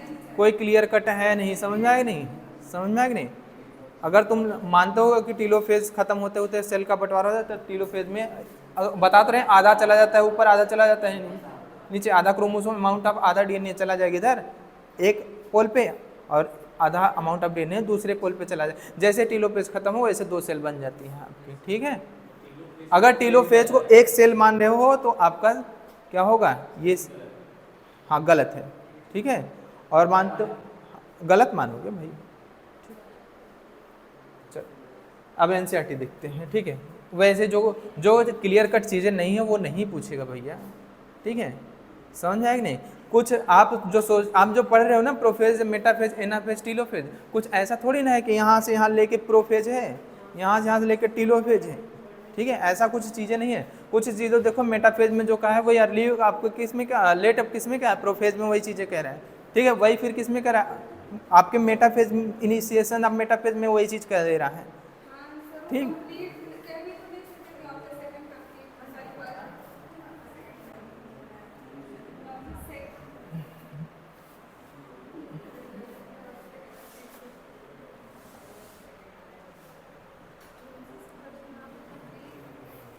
इसके बाद बायोमॉलिक्यूल्स रहेगा आपका, आधा तो पढ़ा चुके हैं, हाँ जितना बाकी उतना पूरा पढ़ाएंगे, क्यों। अरे सर एम फेज, चलो एम फेज की बात करते हैं। हाँ बाकी तो है, हाँ क्वेश्चन भी कराएंगे, आज कराएंगे तो आज शहीद ही हो जाओगे, ठीक है। सुन लो, कह रहा है कि most dramatic period of the cell cycle, सबसे ड्रामेबाज क्या है, ये एम फेज होता है। इसमें ढेर सारे चेंजेस देखने को, या इसमें अलग अलग चीजें होती हैं, ठीक है। कह रहा है इन्वॉल्विंग अ मेजर क्या होता है, रीऑर्गेनाइजेशन होता है virtually components of the cell. जो क्या होते हैं, जो सेल के कंपोनेंट होते हैं उसमें क्या होता है, फिर से रीऑर्गेनाइजेशन होने शुरू हो जाते हैं। समझ में आया कि नहीं, आपके मेटाफेज जैसे ही होता है। सिंस द नंबर ऑफ, अगर हम बात करें chromosome in parent and progeny cell is same, it is also called equational division. सुनो पहले, एम फेज यानी कि माइटोसिस को हम लोग क्या इक्वेशनल सेल डिवीजन इसलिए कहते हैं क्योंकि इसमें जो होता है पेरेंट में क्रोमोसोम नंबर और अमाउंट ऑफ डीएनए जो होता है वही आपका अमाउंट ऑफ डीएनए और क्रोमोसोम नंबर किसमें होता है, आपके प्रोजेनी, इसलिए इसको हम लोग क्या बोलते हैं, इक्वेशनल सेल डिवीजन भी बोलते हैं। Now for convenience mitosis has been divided into 4 stages. पढ़ने में आसानी हो, चीज़ें याद करने में, या चीज़ों को एक सीक्वेंस से हम क्या करते हैं यहाँ पे देखते हैं। न्यूक्लियर डिवीजन जिसको karyokinesis, it is a very essential to understand that cell division is a progressive process होती है। क्या होती है, ये लगातार चलती रहती है, ठीक है, ऐसा नहीं कि तुरंत हो जाएगी, ठीक है। पहले ये क्या होता है, एक के बाद एक प्रोसेस होती है, इसलिए प्रोग्रेसिव प्रोसेस होती है।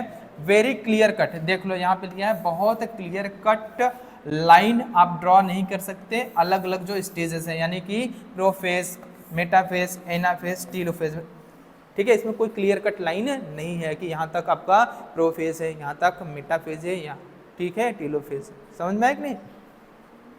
कैरियोकाइनेसिस इन्वॉल्व्स फॉलोइंग स्टेजेस, और कौन कौन सी है, प्रोफेज, मेटाफेज, एनाफेज और क्या है आपके टीलोफेज हैं, आप देख लीजिए, ठीक है, बता चुके हैं। प्रोफेज की बात करें तो प्रोफेज जो होता है वो क्या होता है, आपका फर्स्ट स्टेज होता है किसका, कैरियोकाइनेसिस का। Of mitosis follow the S, यानी कि ये एस और पहले क्या होगा, इंटरफेज में एस और G2 के बाद क्या आएगा आपका एम फेज आएगा, और एम फेज में क्या है आपका प्रोफेज फर्स्ट, वही चीज़ कह रहा है inter. The S and G2 phase the new DNA molecules form are not distinct but intertwined.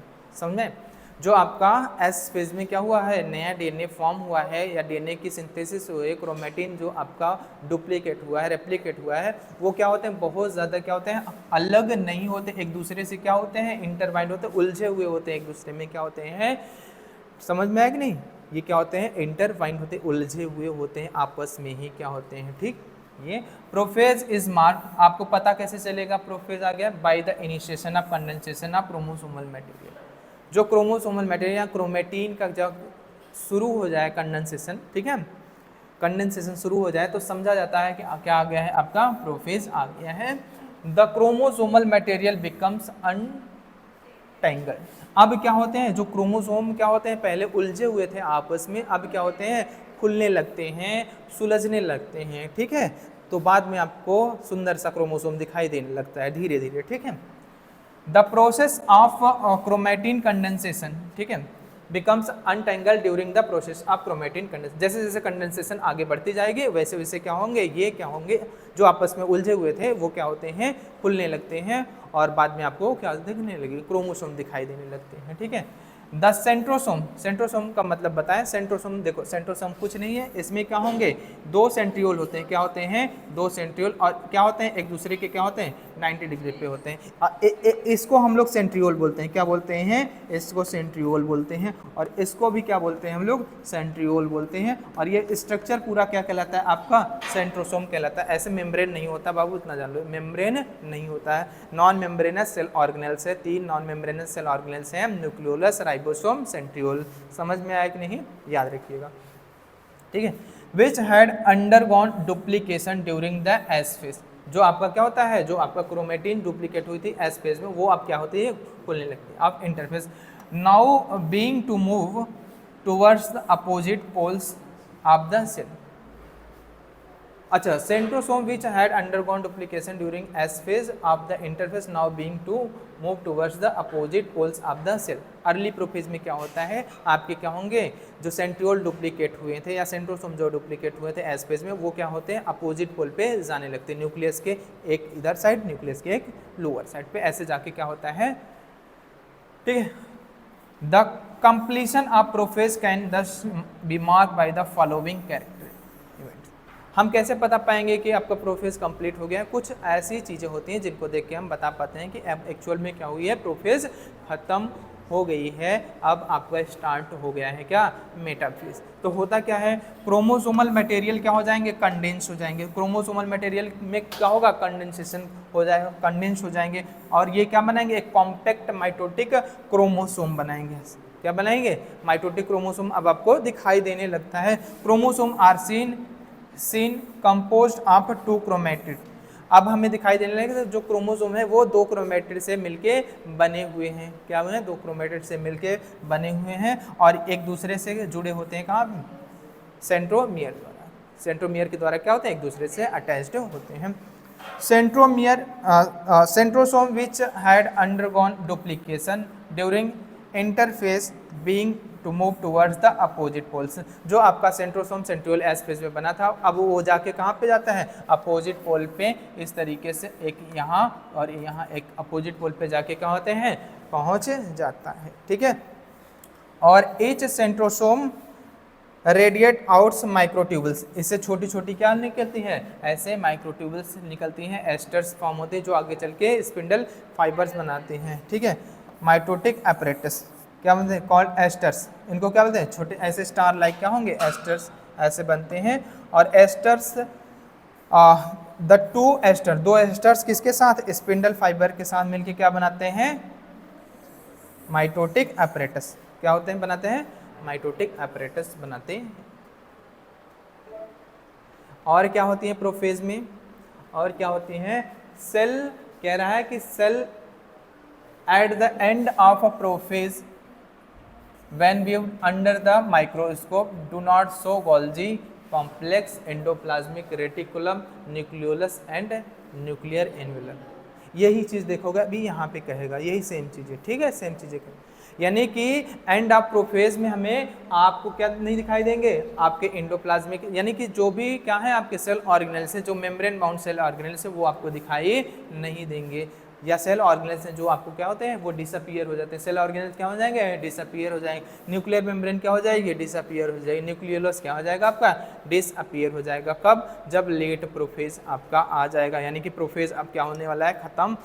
समझ में है कि नहीं। तब अब क्या कर रहे हैं, the complete disintegration of the nuclear envelope mark the start of second phase of mitosis. यानी कि वो कौन सी फेज है आपके, मेटाफेज। क्या है आपके, कैसे पता चलेगा कि आपको मेटाफेज आ गया है, आप कंप्लीट डिसइंटीग्रेशन हो जाए न्यूक्लियर एनवेलप का, यानी कि न्यूक्लियर एनवेलप पूरी तरीके से क्या हो जाए, डिसइंटीग्रेट हो जाए, पूरी तरह से खत्म हो जाए, तो आप समझ लीजिए कि क्या आ गया है आपका, मेटाफेज आ जाए। Hence the chromosome are spread through the cytoplasm. अब क्या हो जाएंगे, वो क्रोमोसोम क्या होंगे, फैल जाएंगे, किसमें, साइटोप्लाज्म में। अरे न्यूक्लियर मेम्ब्रेन है, अब क्या होंगे, क्रोमोसोम साइटोप्लाज्म में स्प्रेड बिखर जाएंगे।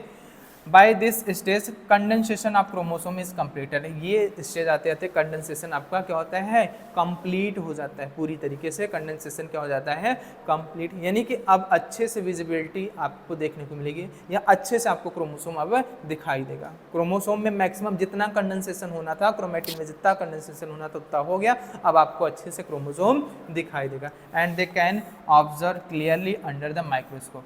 ठीक है, क्रोमोसोम को हम क्या कर सकते हैं, माइक्रोस्कोप के अंदर अच्छे से देख पाए। This is then the stage which morphology of chromosome, यहाँ पे हम अध्ययन कर सकते हैं मॉर्फोलॉजी जो क्रोमोसोम की होती है उसके बारे में।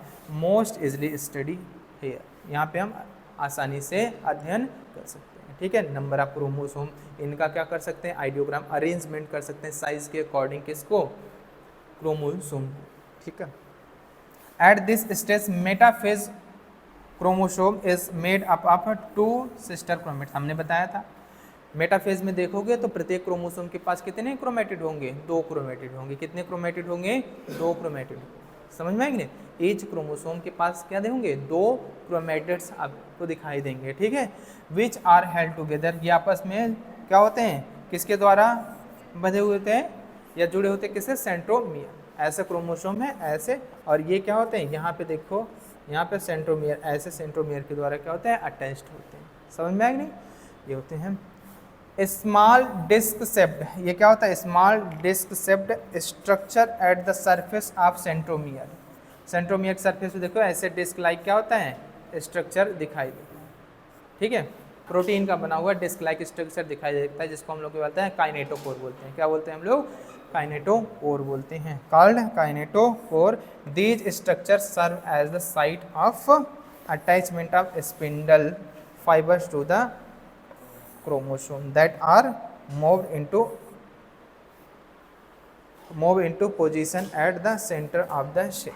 ठीक है, अब क्या होगा, काइनेटोकोर से जो आपका स्पिंडल फाइबर है वो आके क्या होगा, अटैच्ड होगा, और ये सेंटर से क्या होगा, अब क्या हो गया, मूव करना शुरू कर देती हैं। ठीक है, जब टीलोफेज आने वाला होता है तभी आपका,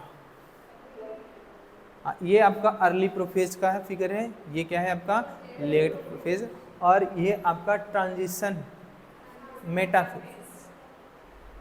मेटाफेज का ट्रांजिशन फेज है। अब आपका क्या हो गया, मेटाफेज, इस तरीके से इक्वेटोरियल प्लेट फॉर्मेशन हो जाए, सिंगल इक्वेटोरियल प्लेट या सिंगल इक्वेटोरियल प्लेट पे क्रोमोसोम क्या हो जाए, अलाइन हो जाए, ये क्या है आपका मेटाफेज। क्या है आपका मेटाफेज, यानी कि लेट प्रोफेज से ही आपका क्या होता है, एस्टर रेज जाके क्या होते हैं, काइनेटोकोर से क्या होती हैं, अटैच होना शुरू हो जाती हैं। क्या होती हैं, शुरू हो जाती हैं, और इनमें क्या होगा, कौन, ये क्या होता है, एक दूसरे को पुल करेंगे, तो इस तरीके से मेटा या इक्वेटर पे क्रोमोसोम इस तरीके से अलाइन हो जाएंगे, मेटाफिजिक प्लेट आपको दिखाई देने लगेगा। कहाँ पे पहुँचे थे,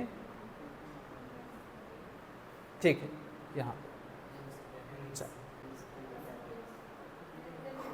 हाँ, metaphase is characterised by all chromosome comings to lie at equator which one chromosome of each, अच्छा one chromatid of each chromosomes connected by kinetochore to spindle fibre. इस तरीके से देखो आपका क्या है, काइनेटोकोर से क्या है, एक एक क्रोमेटिड जो क्रोमोसोम के होते हैं वो क्या होते हैं, अपोजिट इस पोल के स्पिंडल फाइबर से और दूसरे पोल से, ठीक है, आके क्या होती हैं, अटैच्ड होने लगती है। One pole its sister chromatid connected by its kinetochore to spindle fibre from opposite poles. The plane of alignment of the chromosome at metaphase is refer to as a metaphasic plate. जो ये आपका क्या chromosome align हुआ है equator पे, उसको हम लोग क्या बोलते हैं, मेटाफेज प्लेट बोलते हैं। जो की फीचर्स होते हैं मेटाफेज में, यानी कि मेटाफेज में क्या क्या चीज़ें होती हैं, वो ये है कि स्पिंडल फाइबर अटैच्ड होता है किससे, काइनेटोकोर्स जो क्रोमोसोम के होते हैं उनसे। Chromosome are move to spindle equator, chromosome क्या होते हैं, इक्वेटर पे आ जाते हैं, and get aligned along metaphasic plate through spindle fibre to both poles, जो दोनों पोल से क्या होते हैं, स्पिंडल फाइबर, और इस तरीके से क्या बन जाता है आपका, इस तरीके से आपका क्या हो जाता है, मेटाफिजिक प्लेट बन जाता है, क्रोमोसोम इक्वेटर पे ऐसे आके अलाइन होता है। एनाफेज की बात करें, at onset of anaphase, anaphase में क्या होता है, each chromosome arrange at the metaphasic plate is split simultaneously. जो मेटाफेजिक प्लेट पे क्रोमोसोम अरेंज्ड हुए थे वो क्या होते हैं, एक साथ क्या होते हैं, स्प्लिट होती है। सेंट्रोमियर जब स्प्लिट होगा तो वो क्या होते हैं, एक साथ क्या होते हैं, अलग होने लगते हैं। And two daughter chromatids now refer to as a daughter chromosome. अब एक क्रोमोसोम के पास जो दो डॉटर थे ना, दो डॉटर क्रोमेटिड थे, अब ये एक क्रोमेटिड क्या करने लगती है, एक क्रोमोसोम की तरह बिहेव करने लगती हैं, जो फ्यूचर आपकी डॉटर सेल बनेगी उनके लिए। ठीक है, अभी क्या है, ये डॉटर आपके जो सिस्टर क्रोमेटिड थे अब क्या हो गई, ये क्रोमोसोम हो गए डॉटर सेल के लिए। ठीक है, future daughter nuclei begin their migration towards to opposite poles. और ये क्या होंगे, ऐसे खींचेंगे स्पिंडल फाइबर्स, एक दूसरे को पुल करेंगे, खींचेंगे। और जो तुम कंटिन्यूअस स्पिंडल फाइबर होगा वो भी हेल्प करता है इसके स्प्लिटिंग में। ठीक है, सेपरेशन में, क्रोमोसोम के सेपरेशन में। ठीक है, समझ में आया कि नहीं? हाँ, वो भी। As each chromosome moves away from equatorial plate, प्रत्येक क्रोमोसोम क्या होगा, chromosome move away from equatorial plate, the centromere of each chromosome remains directed towards the pole. आपका सेंट्रोमियर क्या होगा, ऐसे होगा, और इस तरीके से आपका क्या होता है, remains directed towards the pole, hence the leading edge with arms of the chromosome trailing, ऐसे पीछे की ओर रहती है, behind. Thus anaphase stage is characterise by, anaphase में क्या क्या चीज़ें होंगी देख लो।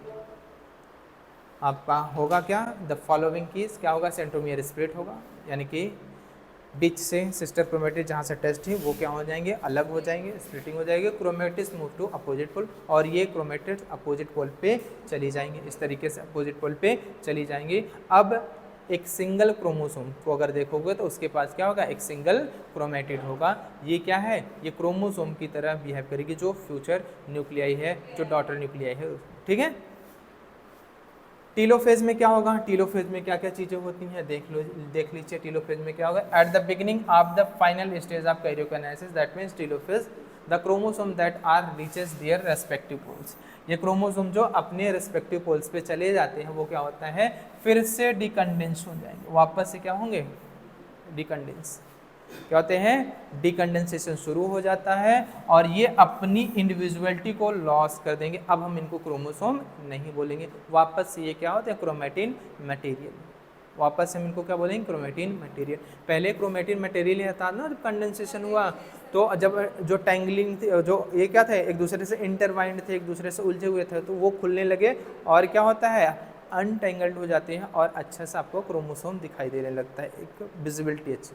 ठीक है, फिर वापस से वही चीज़ें फिर हो जाती हैं जो आपकी कहाँ पे थी, जो प्रोफेज के पहले थे, अर्ली प्रोफेज या प्रोफेज के पहले। ठीक, the individual chromosome can no longer seen each set of chromatin material tends to collect at each of the two poles. अब हम क्या करेंगे, हम अब ये क्या कह रहा है कि the individual chromosome can no longer see, अब हमें क्रोमोसोम दिखाई नहीं देगा। अब क्या होगा, ये क्रोमेटिन मटेरियल हो जाता है, और ये क्रोमेटिन मटेरियल कलेक्ट हो जाते हैं ईच ऑफ द दोनों पोल्स पे। ठीक है, देखो ऐसे से क्या होंगे, कलेक्ट हो जाएंगे। This stage which show the following key events, क्या होगा, chromosome cluster at opposite spindle poles and their identity is lost.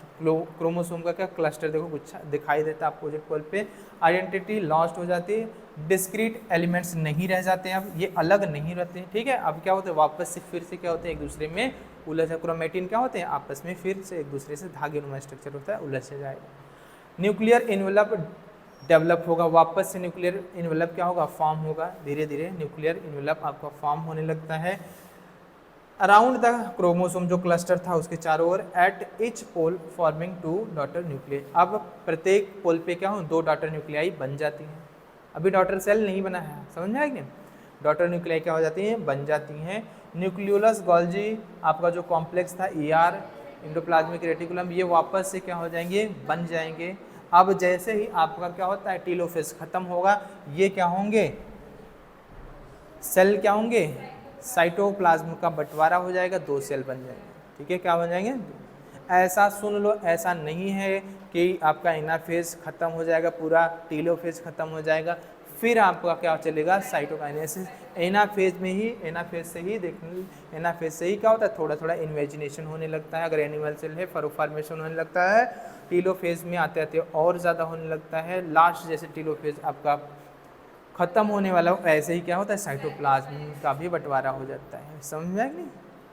चीज़ें क्या करती हैं, कपल करती हैं एक दूसरे को, ओवरलैप करती हैं एक दूसरे को, ठीक है। वैसे जो सब फेजेज हैं वो भी क्या करते हैं, एक दूसरे को ओवरलैप करते हैं। साइटो का ये आपका प्रोफेज, सॉरी ये क्या है, आई फेज है, ये क्या है, आई, ये आई फेज का डायग्राम है, ये टीलोफेज का है, एनाफेज का है। आगे का आपका डायग्राम देख लेना, अच्छे से याद रखना, ठीक है।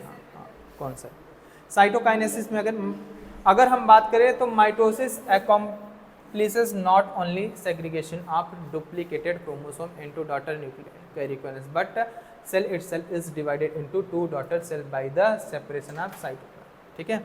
माइटोसिस में केवल और केवल क्या होता है, न्यूक्लियस का बंटवारा नहीं होता, या माइटोसिस आपकी तब तक कंप्लीट नहीं की जब तक आपके साइटोप्लाज्म का बंटवारा ना हो जाए दो डॉटर सेल्स में by the separation of cytoplasm, cytokinesis, at the end of which cell division gets completed.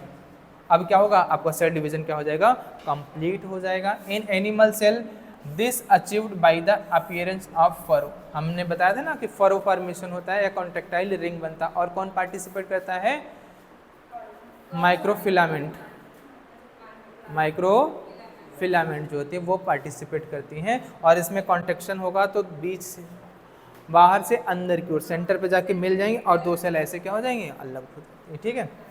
The furrow gradually, देखो फरो जो है वो देखोगे समय समय में ये ग्रेजुअली क्या होती है, और डिपेंड होते जाती है, और क्या होगा, ज्वाइन द सेंटर, और जैसे ही सेंटर को ज्वाइन कर लेंगे तो क्या करते हैं, ये सेल का साइटोप्लाज्म क्या होता है, डिवाइड हो जाता है दो पार्ट में। प्लांट सेल की अगर बात करें, ये इनक्लोज होती हैं रिलेटिवली इनएक्सटेंसिबल सेल वॉल। आपको पता है कि प्लांट सेल में क्या होता है, सेल वॉल होता है जो इनएक्सटेंसिबल होता है, समझ में आया कि नहीं इसमें, ठीक है, थोड़ा सा हार्ड होता है, कठोर होता है, ठीक है, तनता नहीं है, समझ में आया कि नहीं, ठीक है। तो क्या होगा, therefore they undergo cytokinesis by different mechanism, इनमें फरो फॉर्मेशन नहीं होगा, इनमें होगा क्या, ये आपका क्या है, प्लांट सेल है, ये क्या है आपका प्लांट सेल है, प्लांट सेल में क्या होगा, एक ये सेल है, यहाँ पे क्या होगा, एक डॉटर न्यूक्लियाई बनी, एक डॉटर न्यूक्लियाई बनी इस यहाँ पे, और होगा क्या, बीच से क्या होता है, सेंटर से क्या होता है, गोल्जी बॉडी जो होती है, इस सेल की जो गोल्जी बॉडी है वो सेंटर से पेरीफेरल साइड, सेंटर से पेरीफेरल साइड में क्या करती है, फ्रेगमोप्लास्ट सेल को क्या करती है, डिपॉजिट करती है, जो कि क्या कहलाती है, ये फ्रेगमोप्लास्ट सेल मिडल लैमिला, क्या करें, या सेल प्लेट या मिडल लैमिला कहते हैं, और ये बाद में क्या बनाएगी, सेल वॉल बनाएगी, प्राइमरी सेल वॉल, देन क्या बनाएगी, सेकेंडरी सेल, इस तरह भी प्राइमरी सेल वॉल, देन क्या बनेगी, सेकेंडरी सेल वॉल, और इस तरीके से दो सेल आपकी क्या हो जाएंगी, बन जाएंगी। ये क्या होगा आपका साइटोकाइनेसिस, किसमें, प्लांट में, समझ में आया कि नहीं, किसमें, प्लांट, ठीक है, समझ में आया, ये चीज़ें होती हैं। और यही सुन लो, यही मिडिल लैमेला आगे चल के क्या बनाएगी, सेल वॉल बनाएगी, क्या बनाएगी, सेल वॉल। और मिडिल लैमेला किसकी बनी है, कैल्शियम और मैग्नीशियम पेक्टेट की बनी होती है।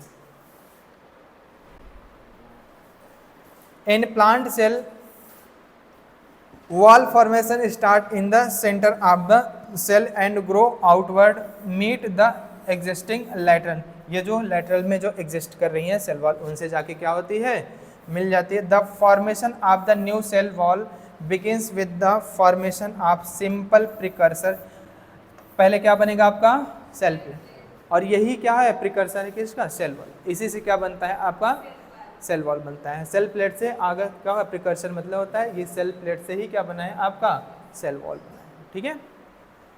That represent the middle lamella, जिसको क्या बोलते हैं, मिडल लैमिला बोलते हैं, between the wall of two adjacent cell. देखो एक सेल ये और इन दोनों के सेल वॉल के बीच में ये क्या है, मिडल लेयर। मिडल लेयर क्या करती है, सीमेंटिंग का काम करती है दो एडजेसेंट सेल के बीच, ठीक है। और इसी मिडल लैमिला से आपका क्या बनता है, आपका क्या बनता है, प्राइमरी सेल वॉल। देन क्या बनता है, प्राइमरी सेल वॉल में डिपोजिशन होता है लिग्निन और सुबेरिन का, और वो क्या बनाएंगे, सेकेंडरी सेल। चलो इनर टू आउटर बताओ अरेंजमेंट क्या है। प्लांट सेल है, इनर टू आउटर क्या चीज है, मारेंगे दैट मिडल लैमेला। ग्लाइकोकैलिक्स में कहाँ गए, ग्लाइकोकैलिक्स में कहाँ ला दी। इनर टू आउटर जो वॉल का अरेंजमेंट है, सेल वॉल में 3 लेयर पाई जाती है। क्या पाई जाती हैं, 3 लेयर। और जो सबसे क्लोजेस्ट होती है सेल मेम्ब्रेन के, सबसे क्लोजेस्ट जो होती है सेल मेम्ब्रेन की, वो क्या है, सेकेंडरी सेल वॉल। क्या है, उसके बाद क्या है, प्राइमरी सेल वॉल। और दोनों सेल के एडजेसेंट, आजू बाजू के पड़ोसी दो पड़ोसी, उनके बीच में जो दीवार है वो क्या है आपका, मिडल। समझ में आ गया नहीं, क्या है, मिडल। यानी पहले मिडल लैमेला बनेगा, फिर क्या बनेगा, प्राइमरी सेल वॉल में डिपोजिशन होगा लिग्निन एंड सुबेरिन का, वो क्या होगी, अब बन जाएगी क्या आपकी, सेकेंडरी सेल वॉल बन जाएगी। और सबसे क्लोजेस्ट क्या होगी आपके, इनर टू आउटर पूछे तो cell membrane, secondary cell wall, primary then middle lamella, और आउटर टू इनर पूछे तो middle, primary, secondary cell wall. समझ में आ गया नहीं, ऐसे याद रखना सीखो। इधर हो गया था, चलो इधर हो गया था कि नहीं, अच्छा कहाँ पहुँचे थे, ओह अच्छा इधर ही थे ना कहीं, अरे अच्छा, cell plate that represent the middle lamella between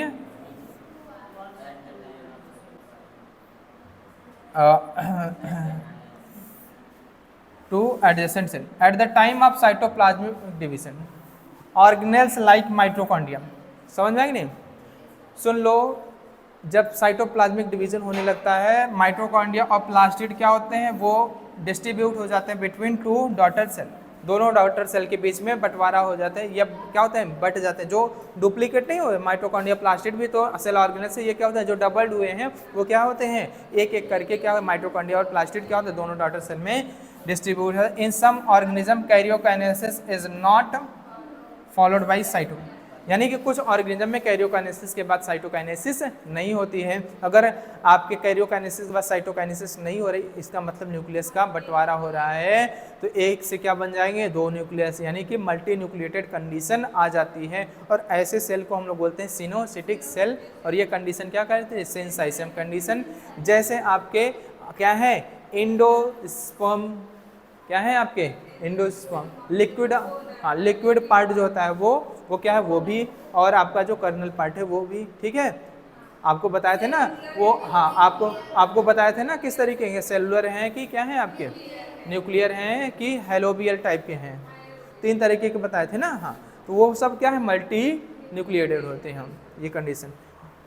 which multi nucleated condition arises leading to formation of syncytium, और सिंसाइसम का मतलब होता है एक से ज़्यादा न्यूक्लियस का पाया जाना, किसी सेल में एक से ज़्यादा न्यूक्लियस का पाया जाना। जैसे आपका क्या है, लिक्विड एंडोस्पर्म, कोकोनट में देखा जो लिक्विड एंडोस्पर्म है वो किसका है, वो सिंसाइसम कंडीशन, ठीक है, सेंस, ठीक है। चलो बस करें, मियोसिस पढ़ लो,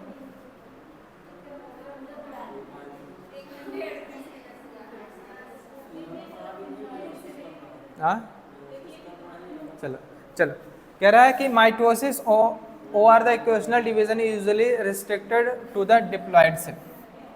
माइटोसिस की बात करें तो यूजुअली क्या होता है, डिप्लॉयड सेल में ही देखने को मिलती है, लेकिन इसके क्या है, कुछ एक्सेप्शन होते हैं। However in some lower plants, क्या होते हैं, कुछ लोअर प्लांट्स, हम बताए थे ना, लोअर प्लांट्स में क्या होगा, माइटोसिस हैप्लॉयड सेल में होता है। और कुछ एनिमल्स जैसे आपका क्या है, मेल हनी भी क्या होता है, हैप्लॉयड होता है, उसमें तब भी क्या होता है, माइटोसिस होता है। And in some social insect, social insect क्यों बोलते हैं इनको बताओ, पॉलिनेटर होते हैं, पॉलिनेशन कराते हैं, ठीक है। और सोशल इंसेक्ट का मतलब क्या हो गया, मेल हनी बी, ठीक है। ये क्या होते हैं, हैप्लॉयड सेल हो आल्सो डिवाइड बाय माइटोसिस। समझ में आया कि लोअर प्लांट, सुन लो, लोअर प्लांट और क्या आपके कुछ social insect like male honey bee, इनमें हैप्लॉइड सेल में भी क्या होता है मेयोटिन। It is very essential to understand the significance of this division in the life of an organism. ठीक है, are you aware some examples where you have studied about the haploid and diploid insect. बिल्कुल, haploid और diploid insect के बारे में पढ़े हो। Mail Honey भी हैप्लॉइड है और फीमेल हनी भी क्या है आपका, क्या है आपका, ठीक है। अच्छा बताओ इसमें दो तरह के रिप्रोडक्शन पाए जाते हैं, कंप्लीट होता है कि इनकम्प्लीट। इनकम्प्लीट। अब पार्थिनोजेनेसिस किस में होगा, मेल में होगा कि फीमेल में? मेल में होगा।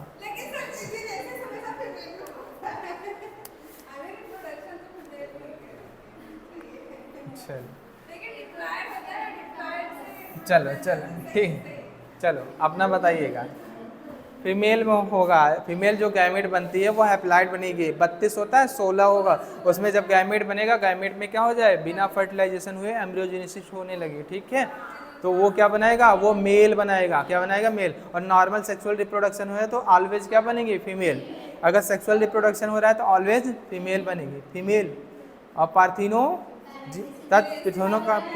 पार्थिनोजेनेसिस, इनकम्प्लीट पार्थिनोजेनेसिस क्या होगी, यानी कि इनकम्प्लीट पार्थिनोजेनेसिस का मतलब हो गया इसमें पार्थिनोजेनेसिस के अलावा भी मोड ऑफ रिप्रोडक्शन दूसरा कुछ है, वो क्या है, सेक्सुअल रिप्रोडक्शन। और केवल किसी में अगर मोड ऑफ रिप्रोडक्शन क्या हो, आपका पार्थिनोजेनेसिस हो, तो उसको हम लोग वो क्या बोलते हैं, कंप्लीट पार्थिनोजेनेसिस। और कंप्लीट पार्थिनोजेनेसिस का एग्जांपल बताओ किसी है। कुछ लिजर्ट होते हैं, उसमें देखने को मिलता है, समझ आए, हाँ छिपकली। अब हाँ, उसका नाम हमें याद नहीं है अभी। ठीक, division in life and organism, are you aware. हाँ चलो ये देख लेना। ठीक है, mitosis usually result in the production of diploid daughter cell. समझ में आया? अच्छा ये सही है, माइटोसिस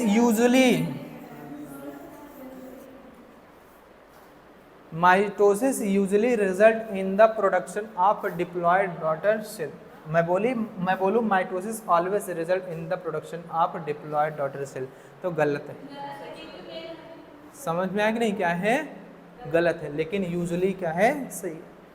साधारणतः क्या देखने को मिलता है, डिप्लॉयड डॉटर सेल देखने को मिलता है। लेकिन अगर भाई कोई लोअर प्लांट है या क्या है आपका, कोई हैप्लॉइड, क्या है आपका हैप्लॉइड प्लांट या हैप्लॉइड एनिमल है, तो उनमें जो रिजल्ट होता है वो हैप्लॉइड ही होगा ना। सेल डॉटर सेल क्या होगी, हैप्लॉइड नहीं बनेगी क्या पहले। ठीक है, याद रखें। With identical genetic complement. ठीक है, इनमें क्या होता है, आइडेंटिकल जेनेटिक कॉम्प्लीमेंट होता है, यानी कि इनमें किसी भी तरीके का जेनेटिक इंफॉर्मेशन आपका नहीं बदलता है, इनमें जेनेटिक इंफॉर्मेशन स्टोर रहता है। The growth of multicellular organism is due to mitosis. बिल्कुल बात तुमको बताए थे, ग्रोथ जो मल्टीसेलुलर ऑर्गेनिज्म होता है किसके कारण, माइटोसिस के कारण ही होता है। Cell growth result in the disturbing ratio of the nucleus and cytoplasm.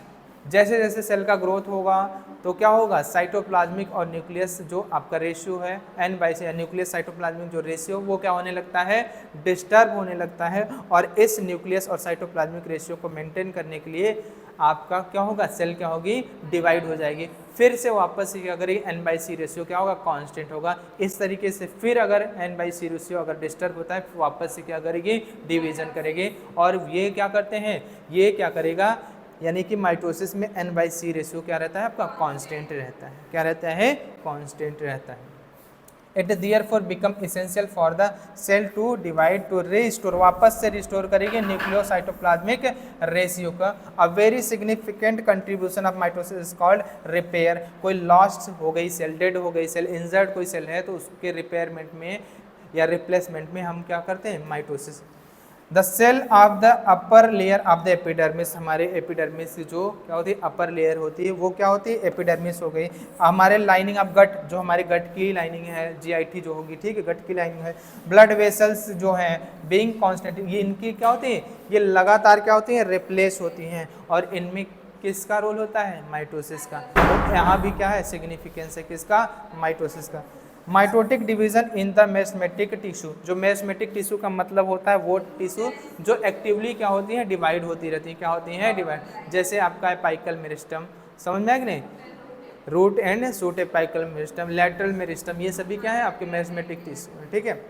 Meristematic tissue जैसे एपाइकल मेरिस्टम एंड क्या होता है, लैटरल कैम्बियम, क्या होता है, लैटरल कैम्बियम, ये भी क्या होता है आपका, ये भी आपका क्या है, मेरिस्मेटिक टिश्यू है। बाद में बताएंगे प्राइमरी मेरिस्मेटिक है या सेकेंडरी मेरिस्मेटिक है, वो आगे की बातें हैं। Result in continuous growth of the plant throughout the their life, plant में जो क्या होता है उनकी लाइफ साइकिल के दौरान, पूरी लाइफ साइकिल में क्या होता है, कंटिन्यूअस ग्रोथ जो देखने को मिलता है due to presence of meristematic cells या मेरिस्मेटिक टिश्यू। हमें होता है क्या ऐसा कुछ, हमें बताओ, होता है ऐसा कुछ बताओ। हमें स्टेम सेल्स हैं, और स्टेम सेल्स हैं जहाँ पे क्या होते हैं, कंटिन्यूअस क्या होता है, सेल का डिवाइड होता है, क्या होता है, स्टेम सेल्स बार बार डिवीजन करती हैं, ठीक है। चले और देखो, अगर एपाइकल मेरिस्टम में अगर डिवीजन होगा तो लेंथ बढ़ेगी, लैटरल कैम्बियम होगा तो उसकी मोटाई बढ़ेगी, विड्थ बढ़ेगी, ठीक है। इस तरीके से उनमें कंटिन्यूअस क्या होता है, ग्रोथ। जैसे जैसे पेड़ देखोगे जितना ज़्यादा दिन होगा उसकी मोटाई बढ़ती जाती है, क्या होती है, मोटाई उतनी ज़्यादा बढ़ती जाती है। समझ में आएगी नहीं, चलो चलो यहीं तक रखते हैं, उसके बाद मिलते हैं कल के क्लास में क्वेश्चन के साथ, और ज़्यादा कुछ बचा नहीं है ये, ठीक है। चलो, कुछ लोग हमारा टाइम भी खा ले जाते हैं, ठीक है। मिलते हैं फिर।